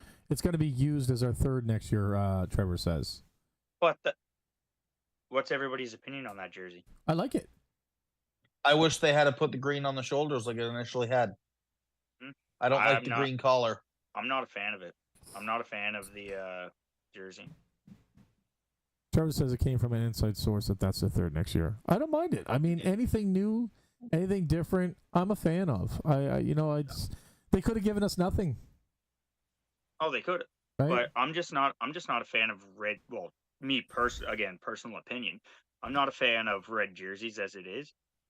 But also, when I look at that jersey with that color red, I know it's somewhat similar to the flag that I have here, but if you're going to replicate the 94 jersey, the 94 jerseys wears a darker red. I look at our current jerseys, the 94s, I see them and I see the Ramparts with that shade of red. Yeah, it's too vibrant compared to the original, because you're right, it wasn't deeper. It's the same issue I have with this jersey right here that I wear. I look at that, I see Ramparts with one of their older jerseys. Well, especially with the logo. Yeah. So I just want to throw this out there again. I know I mentioned it. Head on over to the Moose Country Club. It's the only place you can enter in to win the shirt. So I got a question for you, Colin. What's that? I posted this in the chat, but you didn't comment on it. Sorry. So not to take it out of the Moose Country Club, but you also have your own YouTube channel or your own Facebook page. Yeah, but that's why not? I don't want to. I'm not concerned about growing that channel right now. My concerns. I'm a very loyal person, and I know the people who run the Moose Country Club, and I told them that us opening up our own YouTube or our own Facebook was not going to interfere with sending people their way. I can grow our Facebook group gradually. I'm not overly concerned. I want to focus on sending people to their Facebook and help grow their Facebook, because that's all I was curious about. Yeah, they support me with my channel. I want to support them with their endeavors, and we're going to send everybody there if they want a chance at winning anything from us. That shirt again was brought to you by Scott McIntosh from the Halifax Moose. He is their media. Mooseheads. Yeah, we haven't rebranded yet. He is their. Hope not. He is their media relations expert. And here's the shirt again. It's signed by all 23 members that were on the team thus far. 24 signatures on that. But there's 24 signatures. Tyler's being the most. Where is it? Tyler's being the most important. Tyler Long. I like how it's Tyler Long, but the letters get smaller and smaller. I know. I love Tyler. I like how the O is like the L is like this and the O is like this. It's like a Joanne dot. pointed that It's out. like a dot. And that was signed in person at the last game. That's right. I had to bring it to him special. I got one other question. Go ahead. I know for half of the games at home, we wear the white jerseys, right? Yep. No, white jerseys. Yes, after Christmas. After Christmas, the jerseys switch and we wear the white jerseys. Why have I not noticed that? Because you didn't attend any games last year before Christmas, or you attended one. Yeah, that's right. right. We switch our jerseys halfway through the season, Colin. So you'll notice us in white for all of our home games. That's awesome. For the 30th anniversary jerseys, you notice they're not the what was for the 94 half of the away. What? So they're gonna be they're still gonna wear the red ones. On special occasions. Yeah, they will inform the teams that are coming down on the games that they intend. Yeah. Well, the teams and the league on, because it has to be approved by the league as well. So they have to submit the games that they're going to be playing in them. Has to be approved by both the league and the other team, like agreed upon. And then the other team will bring both sets of their jerseys when they come down here if they're playing while we're wearing the red. Yeah, how embarrassing would it be for us to play Quebec in our specialty jerseys and then be in their home jerseys, which are also red? Wait, at that point would be their away jersey. Yeah. That happened recently in the league, didn't it? That the opposing team had to wear the other team's away jerseys or training jerseys or something? I remember seeing it somewhere on Facebook. No, they went out. They went out and warm up in the same color jerseys, and then the away team had to realize it after and switched after warm up. Gotcha. I put it in the wrong. No. I can't find my post for the giveaway, Ryan. I'm going to look now. Someone's in trouble. I see it. Yeah, say it's The there. very first one I go in. Yeah, it's not showing for me. Posted an hour ago. There's 17 comments on it so new far. post. There we go. So yeah, so I'm just gonna, because I tried to say it, but you guys went off on a tangent, which is perfectly fine. I love it. But the only way that you can enter in the draw to win, it'll be the same type of thing we did last time, where we put all the names on a wheel. But you need to go into the Moose Country Club, and there is a post that says the Moose Fans Giveaway. What you need to do is comment in that post tagging 3 friends. If you tag 3 friends, you will get 1 entry. If you make another post tagging another 3 friends, you will get another entry, so on and so forth. So you can get as many entries as you want to do just by tagging 3 different friends each time. I'd love to have 150 names to put in. Like, that would be wicked to me. And we'll do the draw on Sunday. So I want to throw this out there. I know I said I'm stepping away for a bit, but I've been on the past 2 lives. Although right now I'm just taking a break from packing. But I want to throw this in there for this giveaway. What's that? Oh, is that the cards? The sealed pack of last year's cards, the full team. That's pretty awesome. Still sealed. So I'll throw this in there as well. And Colin, I will give this to you Thursday or Friday or Saturday, one of the games. Well, no, because we're doing it on Sunday. The giveaway. So I'll give it to you one of the games coming up. Yeah. Oh, okay. I thought you were talking about we'll give it to the winners. It'll be given to the winner either if you know me and we can meet up before the 28th. Fine. If not, I'll give it to the winner at the game on the 28th. Yes, Melissa, you're disqualified. Even though I have nothing to do with the channel anymore, it's not fair to that family. No, I agree 100%. I would not let my family enter, and if you were still involved, Dylan, I wouldn't let you enter either. Hey, I'm not entering any of the giveaways because where I was involved. I'm taking myself completely out of it. He's after 2 cards from there. Oh well. Love you, buddy, but gotta be fair. Trevor, can you win twice? Yes, you can, 100%. Trevor, go ahead and enter, bud. You got a horseshoe up your ass, so I'm sure you'll win anyway. Well, I mean, he donated it back last time, didn't he? He did. He donated a hat back, and my son stole it, and then I ended up wearing it. So I should probably buy something to put in this giveaway just to make up for that, because I didn't re-pull it for another draw. My son stole it, and I didn't think anybody would want it after it was on Sweaty Boy's head. So, what cards does CJ need? Trevor can make them. No, Trevor probably has some. I'll get Melissa. Melissa, since you're watching, why don't you message Trevor and let him know what cards CJ needs, because I'm not even sure. I just want to at least end my time with Colin. Keep up the hard work that you're doing on this. Thanks, brother. Legitimately. I've said it before, and I'll say it over and over and over again. Colin really does and did the hard work when it came to doing this, when it came to all the recording setups and everything. The interviews or the chats, as I like to call them, always hated the word interview, and I've said that to Colin multiple times. But the chats that we've had, it was just me hopping in like 10 minutes before we went on and asking the questions, and I'd get off, and Colin would be the one left editing it all and everything. Yeah, but that's not entirely true. You helped with questions. You helped with questions. We would brainstorm questions at times. Yeah, but you're really like the backbone and heartbeat to the channel. Legitimately. Well, and you are the Moose fan. No. With the cape, man. No.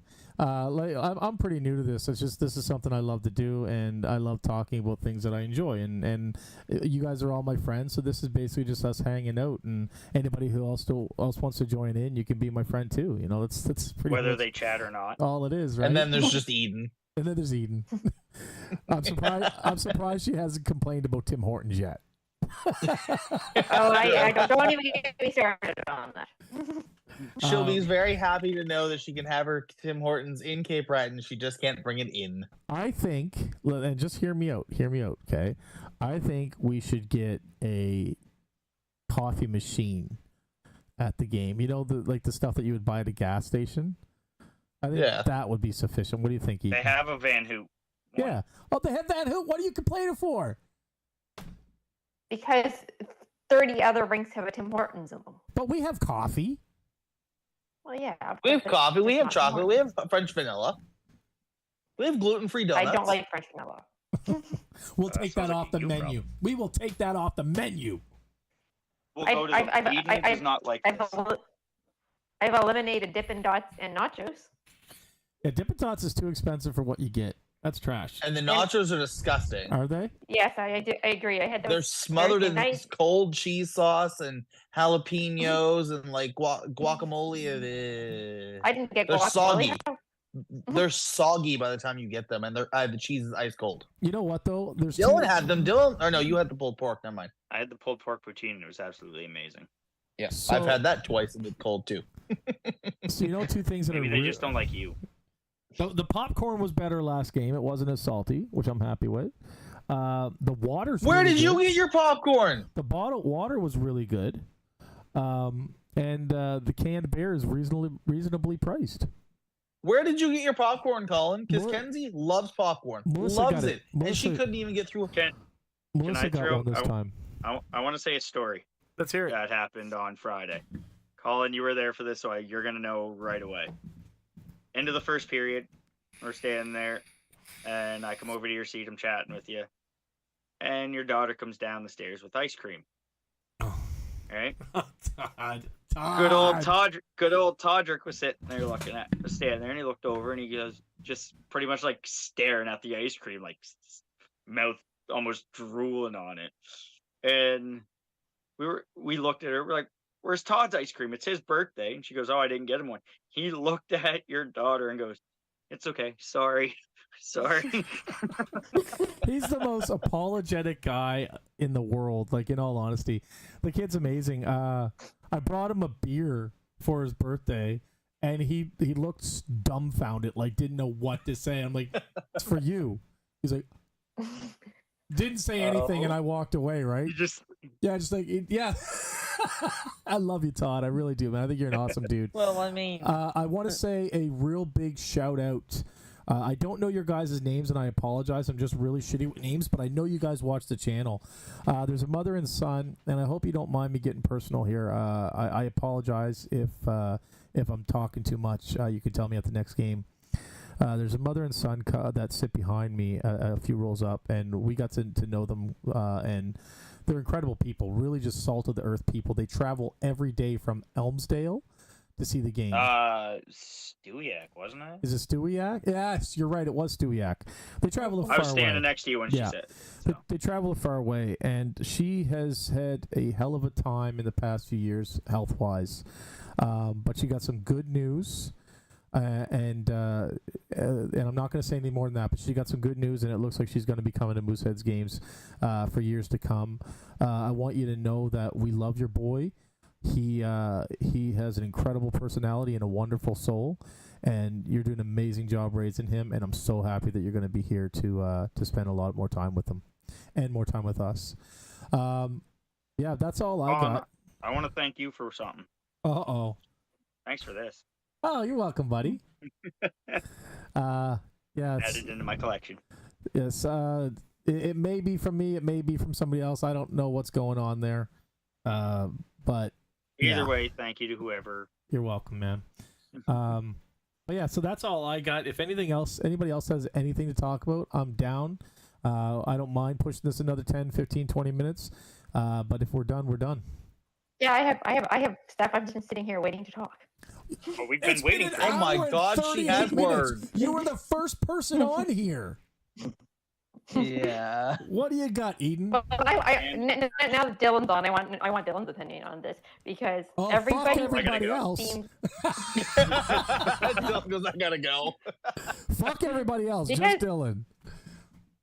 because everybody seems to think that, and I ignore half of Facebook and half of the message board now because for whatever reason, people keep saying they keep thinking that we're going to trade Lamar, or however you say his name, I'm on. and Ponzetto. Colin and I've already had this discussion. No, Like, No, it's not their happening. names keep coming up. no, they're not going anywhere. So first of all, as I was explaining to actually from Dylan, with the Swedish alone, we're not going to trade a euro because it burns. Swiss. Whatever. Swiss. Swedish torpedo.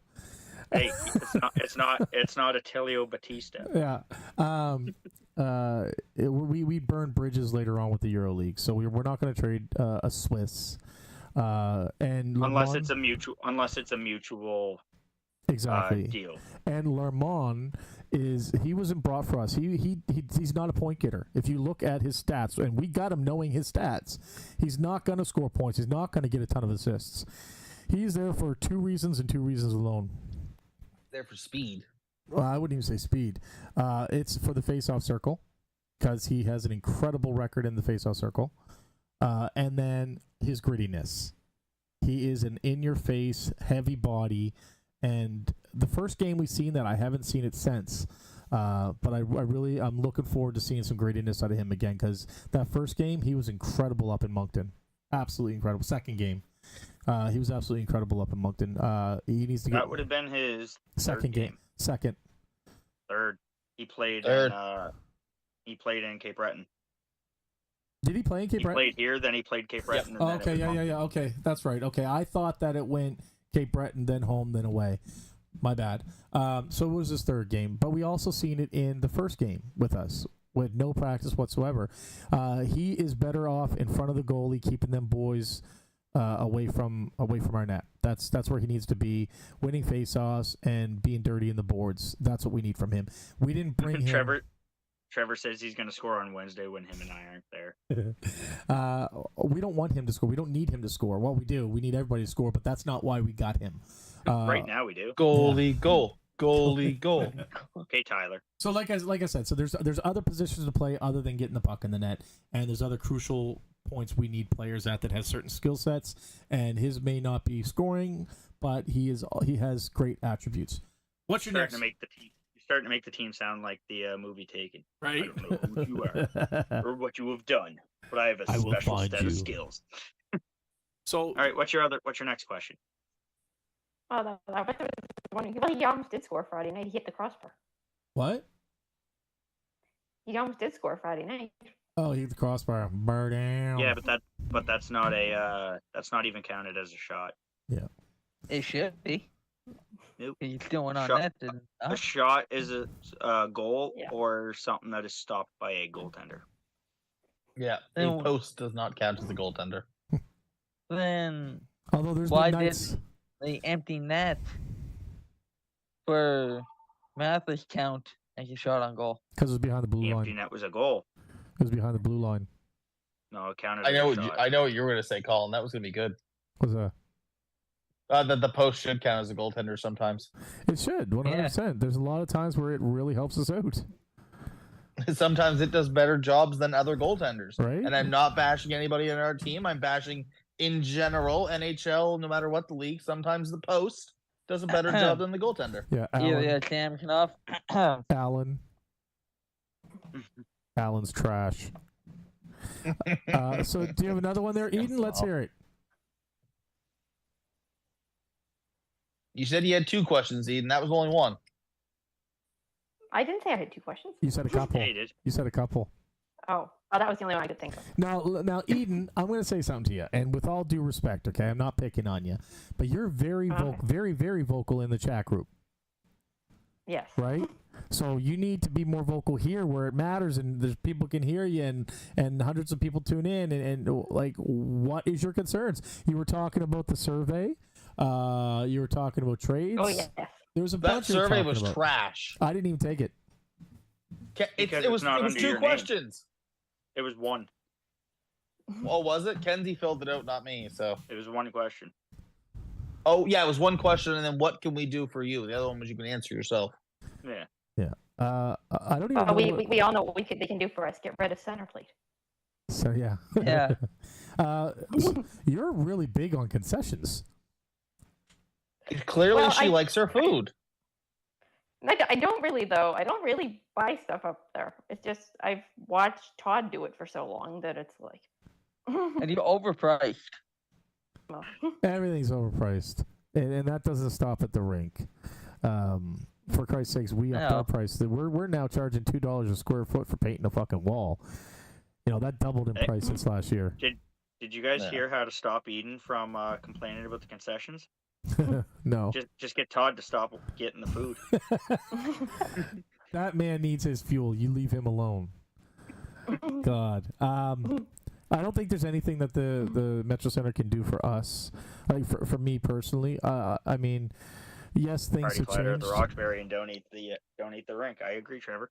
What is it? Party platter at the Roxbury and eat at. Yeah, true. We eat before the game. We don't drink. How about Jose the other night? Let's talk about that. I'm going home. Are that you, is- Jose? Ends up at the bar. That was the drunkest person I've ever seen in my life, and I bounced downtown for 6 years. That boy was 3 sheets to the wind, silly goose-eyed drunk. God love you if you're watching. And he still got back into the bar. He came up to me. He nearly got slapped in the face. He came up to me. He came up from behind me and screamed as loud as he could this far from my ear. And I almost fucking snapped, and I realized it's Jose. And I can't be mad at Jose. He's just got that face that you want to pinch his cheeks. I couldn't get mad at him, right? But, yeah. And then the very next game, you had Tyler behind you. And then the very next game, I had Tyler behind me. No Tyler's wonder incredible. you needed Tylenol. That you No. almost Tylenol. that you almost lost it on the guy that was sitting next to you. Huh? Oh. Not realizing. Oh, so this is actually cool. So, again, I'm a very loyal person. 100%. I'm loyal to the end. And it doesn't matter what you do to me. You can do it, but don't fuck with people I love or care about. And there's this guy. I sat with Dylan, and this guy sitting next to me. I'm not going to name his name, but he kept trashing Tyler, like telling him, you know, he's loud and he can't handle more than one of him and settle down and all this other shit. And I'm sitting there, and I have a sore on my tongue because I literally From biting it so hard. I literally bit my tongue because I wanted to fucking punch this kid in the face. Not kid, he's older than me. Hey, John, how you doing? And so I called Joanne the next day, and I was like, listen, I don't know who that fuck is that sits next to Dylan, but I almost punched him in the mouth last night. I got so angry, but I didn't want to say anything because I didn't want to ruin it for you guys because I was a guest in those seats, so I bit my fucking tongue. But that guy, if he doesn't like it, if he doesn't like Tyler, he needs to move his fucking seat. And she said, who? And I was like, she's like, the guy that was sitting right next to you? I'm like, yeah. We'll call him Frederick. We'll call him Frederick. She's like, yeah. I'm like, that's what she's like, that's my best friend. I'm like, oh, I'm sorry. But can you see where I'm coming from? She's like, yeah, I can see if you don't know what's going on. But apparently his son also has Down syndrome. no, not that. No, he's autistic. He's autistic. I didn't want to say exactly what it was, but he's got issues, and he's in the Special Olympics with Tyler, and they're really good friends. And Tyler will. I didn't hear it from Tyler, but Tyler will go, shut the fuck up, and stick up for himself. But I didn't hear Tyler do that, so I was really, really heated, and I left that seat and I went over to Melissa, and I'm like, I had to get out of there because I can't sit another game over there listening to this guy. I wanted to slap him. So, usually what people do in that area is if they can't make the game and they have more than one seat, they offer the tickets to Joanne for him to come. That's what it was. So the guy who usually sits there wasn't able to make that game, so he offered the seats to Joanne for those two. I'm not able to make the game on Wednesday. I offered my seats to those two. Joanne I asked Joanne in exchange if I could get the seats for the 15th, which is Friday, for somebody from my family to come. So we just very much exchange tickets whenever somebody can. Well, and a lot of the people in that section have been in that section for a very long time. So Joanne and Tyler have quite a rapport with them as well. And that is, if I get me wrong, forgive me if I'm wrong here, but that section is also, as Colin put it, very protective of Tyler as well, if necessary. Yeah. Well, I think the whole rink is protective of Tyler. Oh yeah, for sure. Right. Good point. True. There might be one or two. Melissa says Savannah did the same thing. She was heated about it as well because she sat with Dylan for the first period because she wanted to get the Tyler experience. I got a funny story. I'm gonna embarrass myself here. Okay, let's hear it. So Savannah's sitting next to me. I gave her a heads up. If we score, watch your head because I'm down low, and it was toque toss. Usually it's teddy bear toss, and like things will be coming out. So just watch yourself. So the goal that wasn't a goal goes in, and I look at Joanne. I'm like, "Do you have one for me to throw?" She passes me one of the bags that she done up. I grab it and I just heave it over my shoulder. It hooks, man. It was like a full-on hook shot. It hooks my finger. Now I'm second row from the glass.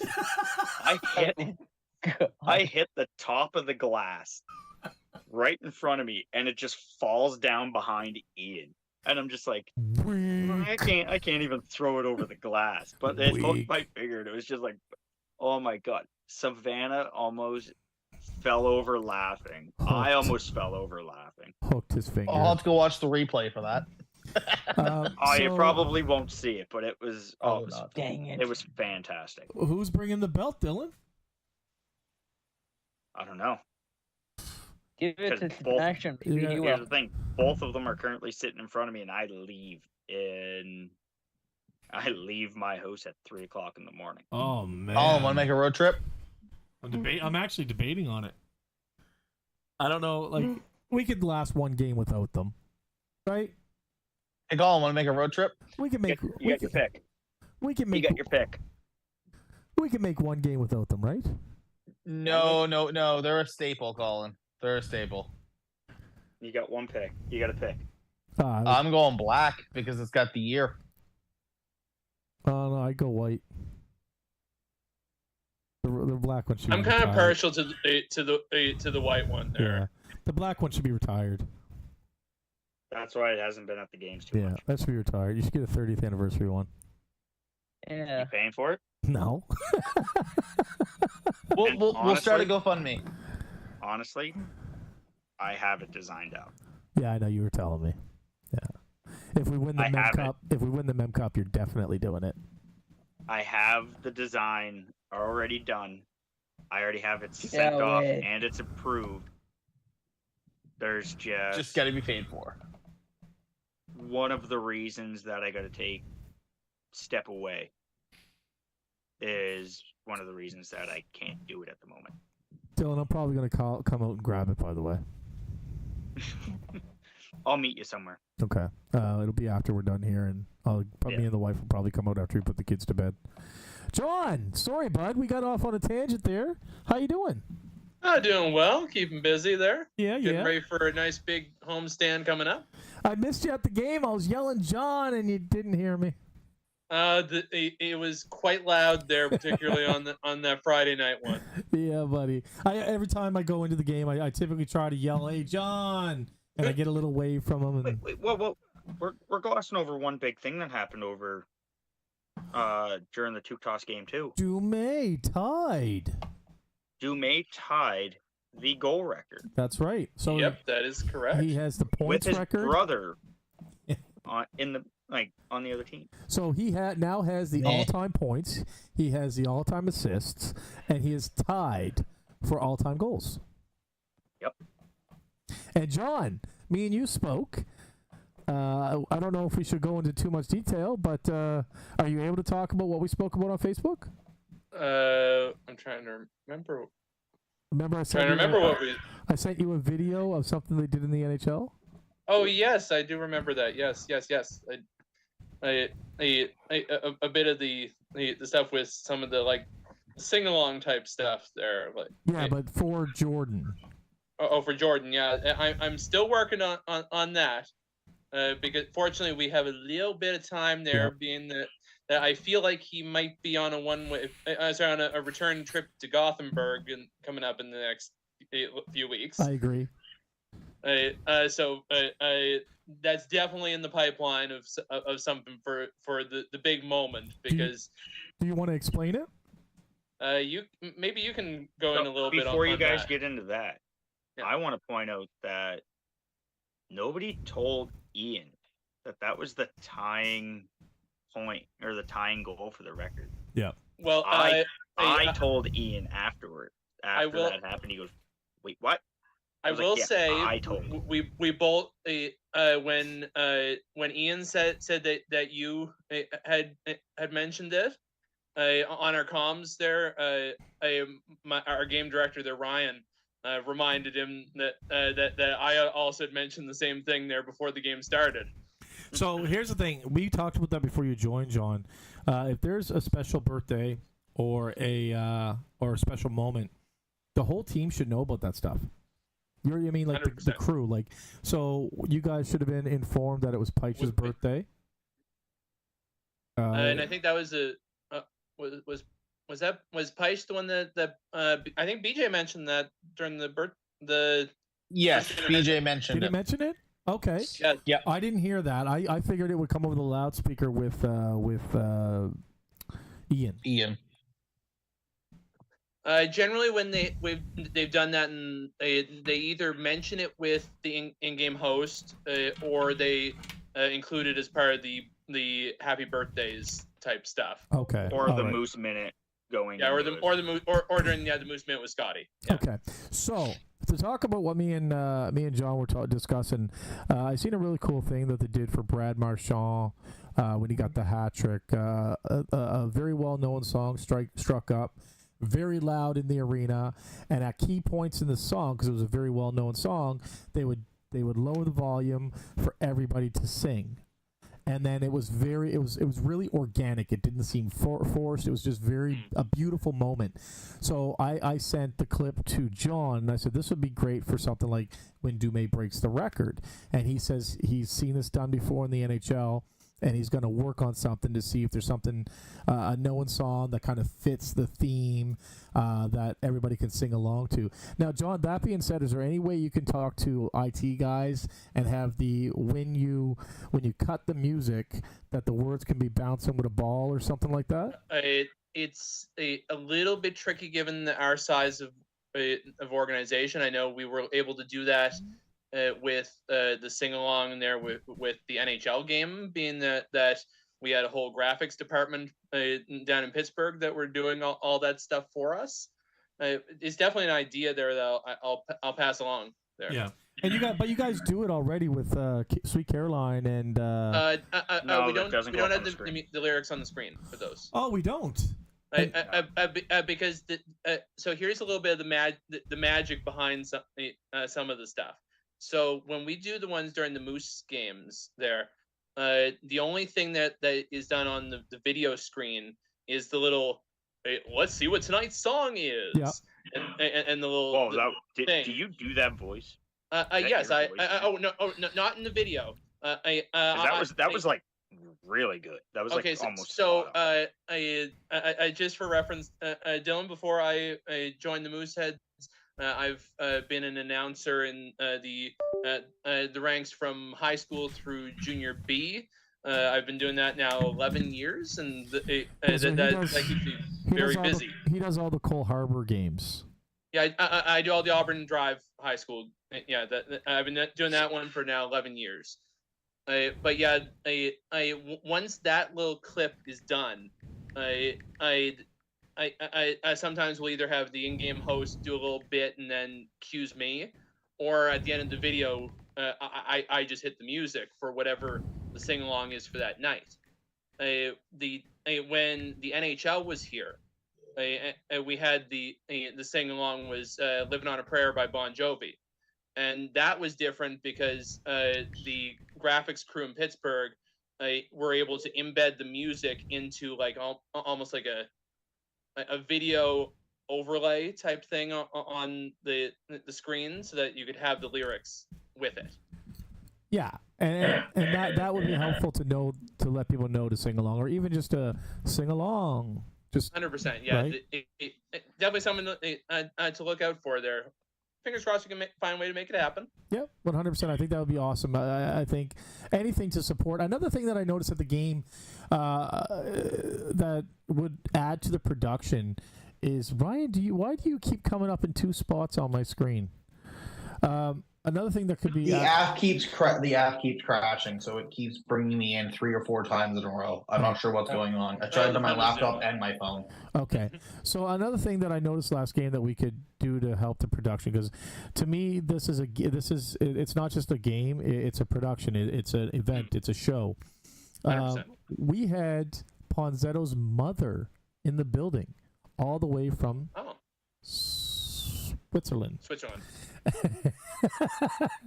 All the way from Switzerland, and I think one of Ponzi's friends, and I seen them in the stands, and I thought they're going to be sitting by me. I was going to go tell the cameraman, hey, there's Ponzetto's mother. If you could get a shot of her on the big screen, I think it'd be great for Ponzetto.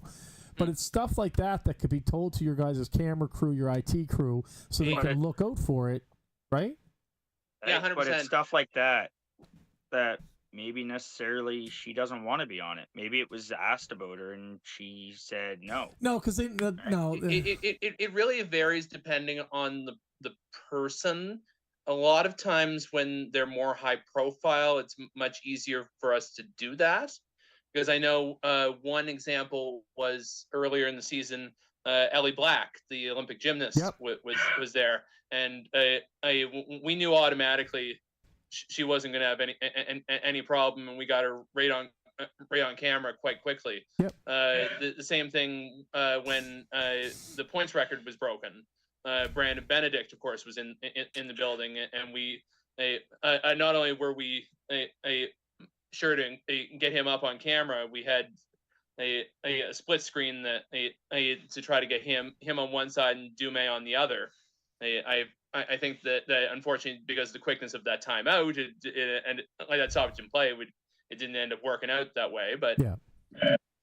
But no, to me, family can be a little bit hit and miss there, like Dylan said. Yeah. No, but I don't think it has anything to do with permission or want to or not to, because there's a ton of, like, I see Peitsch's family in the stands. I see Schultz's family in the stands. McKinnon's family in the stands. Last year was Biaska's family. You know what I mean? And I will also say one of the other things that is also a challenge as well is it also depends on where they're sitting in the arena. Yes, because now the cameras are on one side. A lot of times, I know that there's some cameras that we can get off of the ones around Section 8. They're the main game cameras. That would be the ones there that Brandon was on when they broke the record. When he broke the record, they also have what we call the robos, which are the ones underneath the scoreboard. Oh yeah, I know, underneath the scoreboard, and those ones can get some of the different different angles there. Like sometimes we'll get ones of the little young kids hockey teams in the corners. They're cheering their the robo ones are usually the ones that get myself and Tyler where we sit. One was actually broken at the last game. Yeah, there was there was one there that they've been trying to get fixed, I think. Yeah. But yeah, I think there was a really good one off the robo there of you and Tyler there, Dylan, when Cataport got the winner. Yeah. You know what sucks about we also have 2 wireless too, don't we? We do. In the tunnels. It varies there. We have more when there's Eastlink in the building. Most times for most games we operate on one wireless, which is in the tunnel. Yeah, which is in the tunnel and generally follows BJ around. Yeah, there you go. That was loud in that building when Please he hit describe that. I what loved really it. sucked about that, Colin. What's that? Oh, sorry. About that overtime. Yeah, so that overtime, I think I mentioned it earlier. CJ was 3 stars on the bench. At 7 minutes, we had to go check in with somebody, and they brought us to the tunnel where we sat until there was a minute left in the game, and then we had to sit behind the bench, not able to see the last minute of the third, and then the entirety of the overtime. So I actually didn't get to see the overtime goal. And that sucked really bad. You missed Caddy getting a hattie. I will say I was loving seeing you up on the stage in the South Bomb, hyping up the crowd there. Like always, man. You were going like crazy over there. I was loving that. You ask anybody in my section, I'll get up, I'll turn around, and I'll start, "Let's go!" Like I make the most. I know I make the most noise in my section to the point where I believe people are annoyed with me, and I don't give a shit. You got nothing on the guy who sits in the section over from you, though. Oh, he gets the whole voting going. He's got a bigger voice than me. Yeah, Sebastian's. What happened? Sebastian's No, I'm talking about the section directly next to you. He's been on the screen the past. Oh, the guy section 12. I know he was on 12 on the aisle. Yeah. Section 13. He was right on the screen. He kept getting crap. He's amazing. That's who I was talking to when I was in the tunnel. He's incredible. He used to sit right in front of me. So he's another Down syndrome kid, but he's a gangster, man. You see him like he's a G. I can actually talk to a little bit because I just saw a tweet there earlier from Mavs about him. So I was just about to say that, John. Yeah, so he actually fills a very similar role to what Tyler is with us with the Mooseheads for the Bayview Sharks, a football team, the high school football. Oh, really? He'll suit up full pads every game and be their motivational hype guy there for the Sharks. So Mavs was very happy that even though football season's over, that Logan is his name. He was still hyping up that crowd. He's a gangster, man. Yeah, and every time he sees me, he gives me a huge hug, and like I'll tell you right now, man, like not to talk out of school or anything like that, but if you get the chance to get a hug from somebody with Down syndrome, take that fucking hug, man. That's one of the best hugs you'll ever get in your life. Oh yeah. Yeah, I actually posted that, John, in the season ticket holder group, and I think I also posted it in the Moose fan club, the Mavs tweet about him. Yeah, no, he's incredible.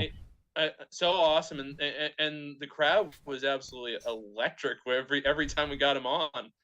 Yeah. Well, the cameraman kept going back because he just kept hyping us up more and more, and the camera guy would pan away, and we'd go here, and then we'd bring him back, and we'd be back up here again. The boy, and he's got moves like that. He can actually dance. The dancing on Thursday night was absolutely epic. He's incredible. I'll say that. He's incredible, man. I love that kid. I got a question for you, Colin. What's up, Noah? The guy, I can't remember what section he sat in, but he always had like the cowbell, and then he bring like a drumstick and hit it. Isaac. Yeah, Isaac in section 1. Yeah, I believe. Yeah, does he still go to the game? He's supporting the what are they called? The lacrosse team. He's supporting the Thunderbirds this year. Yeah, he's supporting the Thunderbirds this year. I hope he comes to a few games. I like Isaac. He brings really good atmosphere with him. And we miss you, Isaac. If you're watching this by any chance, bud, I'd love to see you at a game. We miss you. I absolutely love seeing that mask. That what's it called? You know wrestling. What's it called?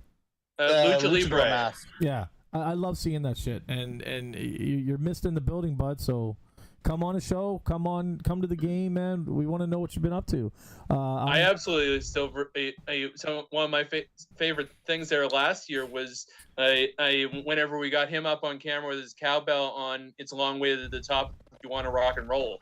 He's somehow cowbell and AC/DC. I did not expect to fit well, but oh my god, it worked out perfect there. I need more cowbell.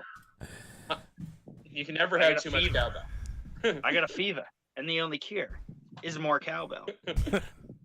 All right, guys. I think we're gonna wrap it up. Thanks everybody joining in. Thanks everybody who watched. It was an incredible week this week. I don't have a whole lot of negative to say whatsoever. Absolutely love the Moose, and good luck this week, boys. I don't have anything else to say. Hope you're all healthy, safe, and happy out there. And as always, can I get a go Moose go? Go, Moose,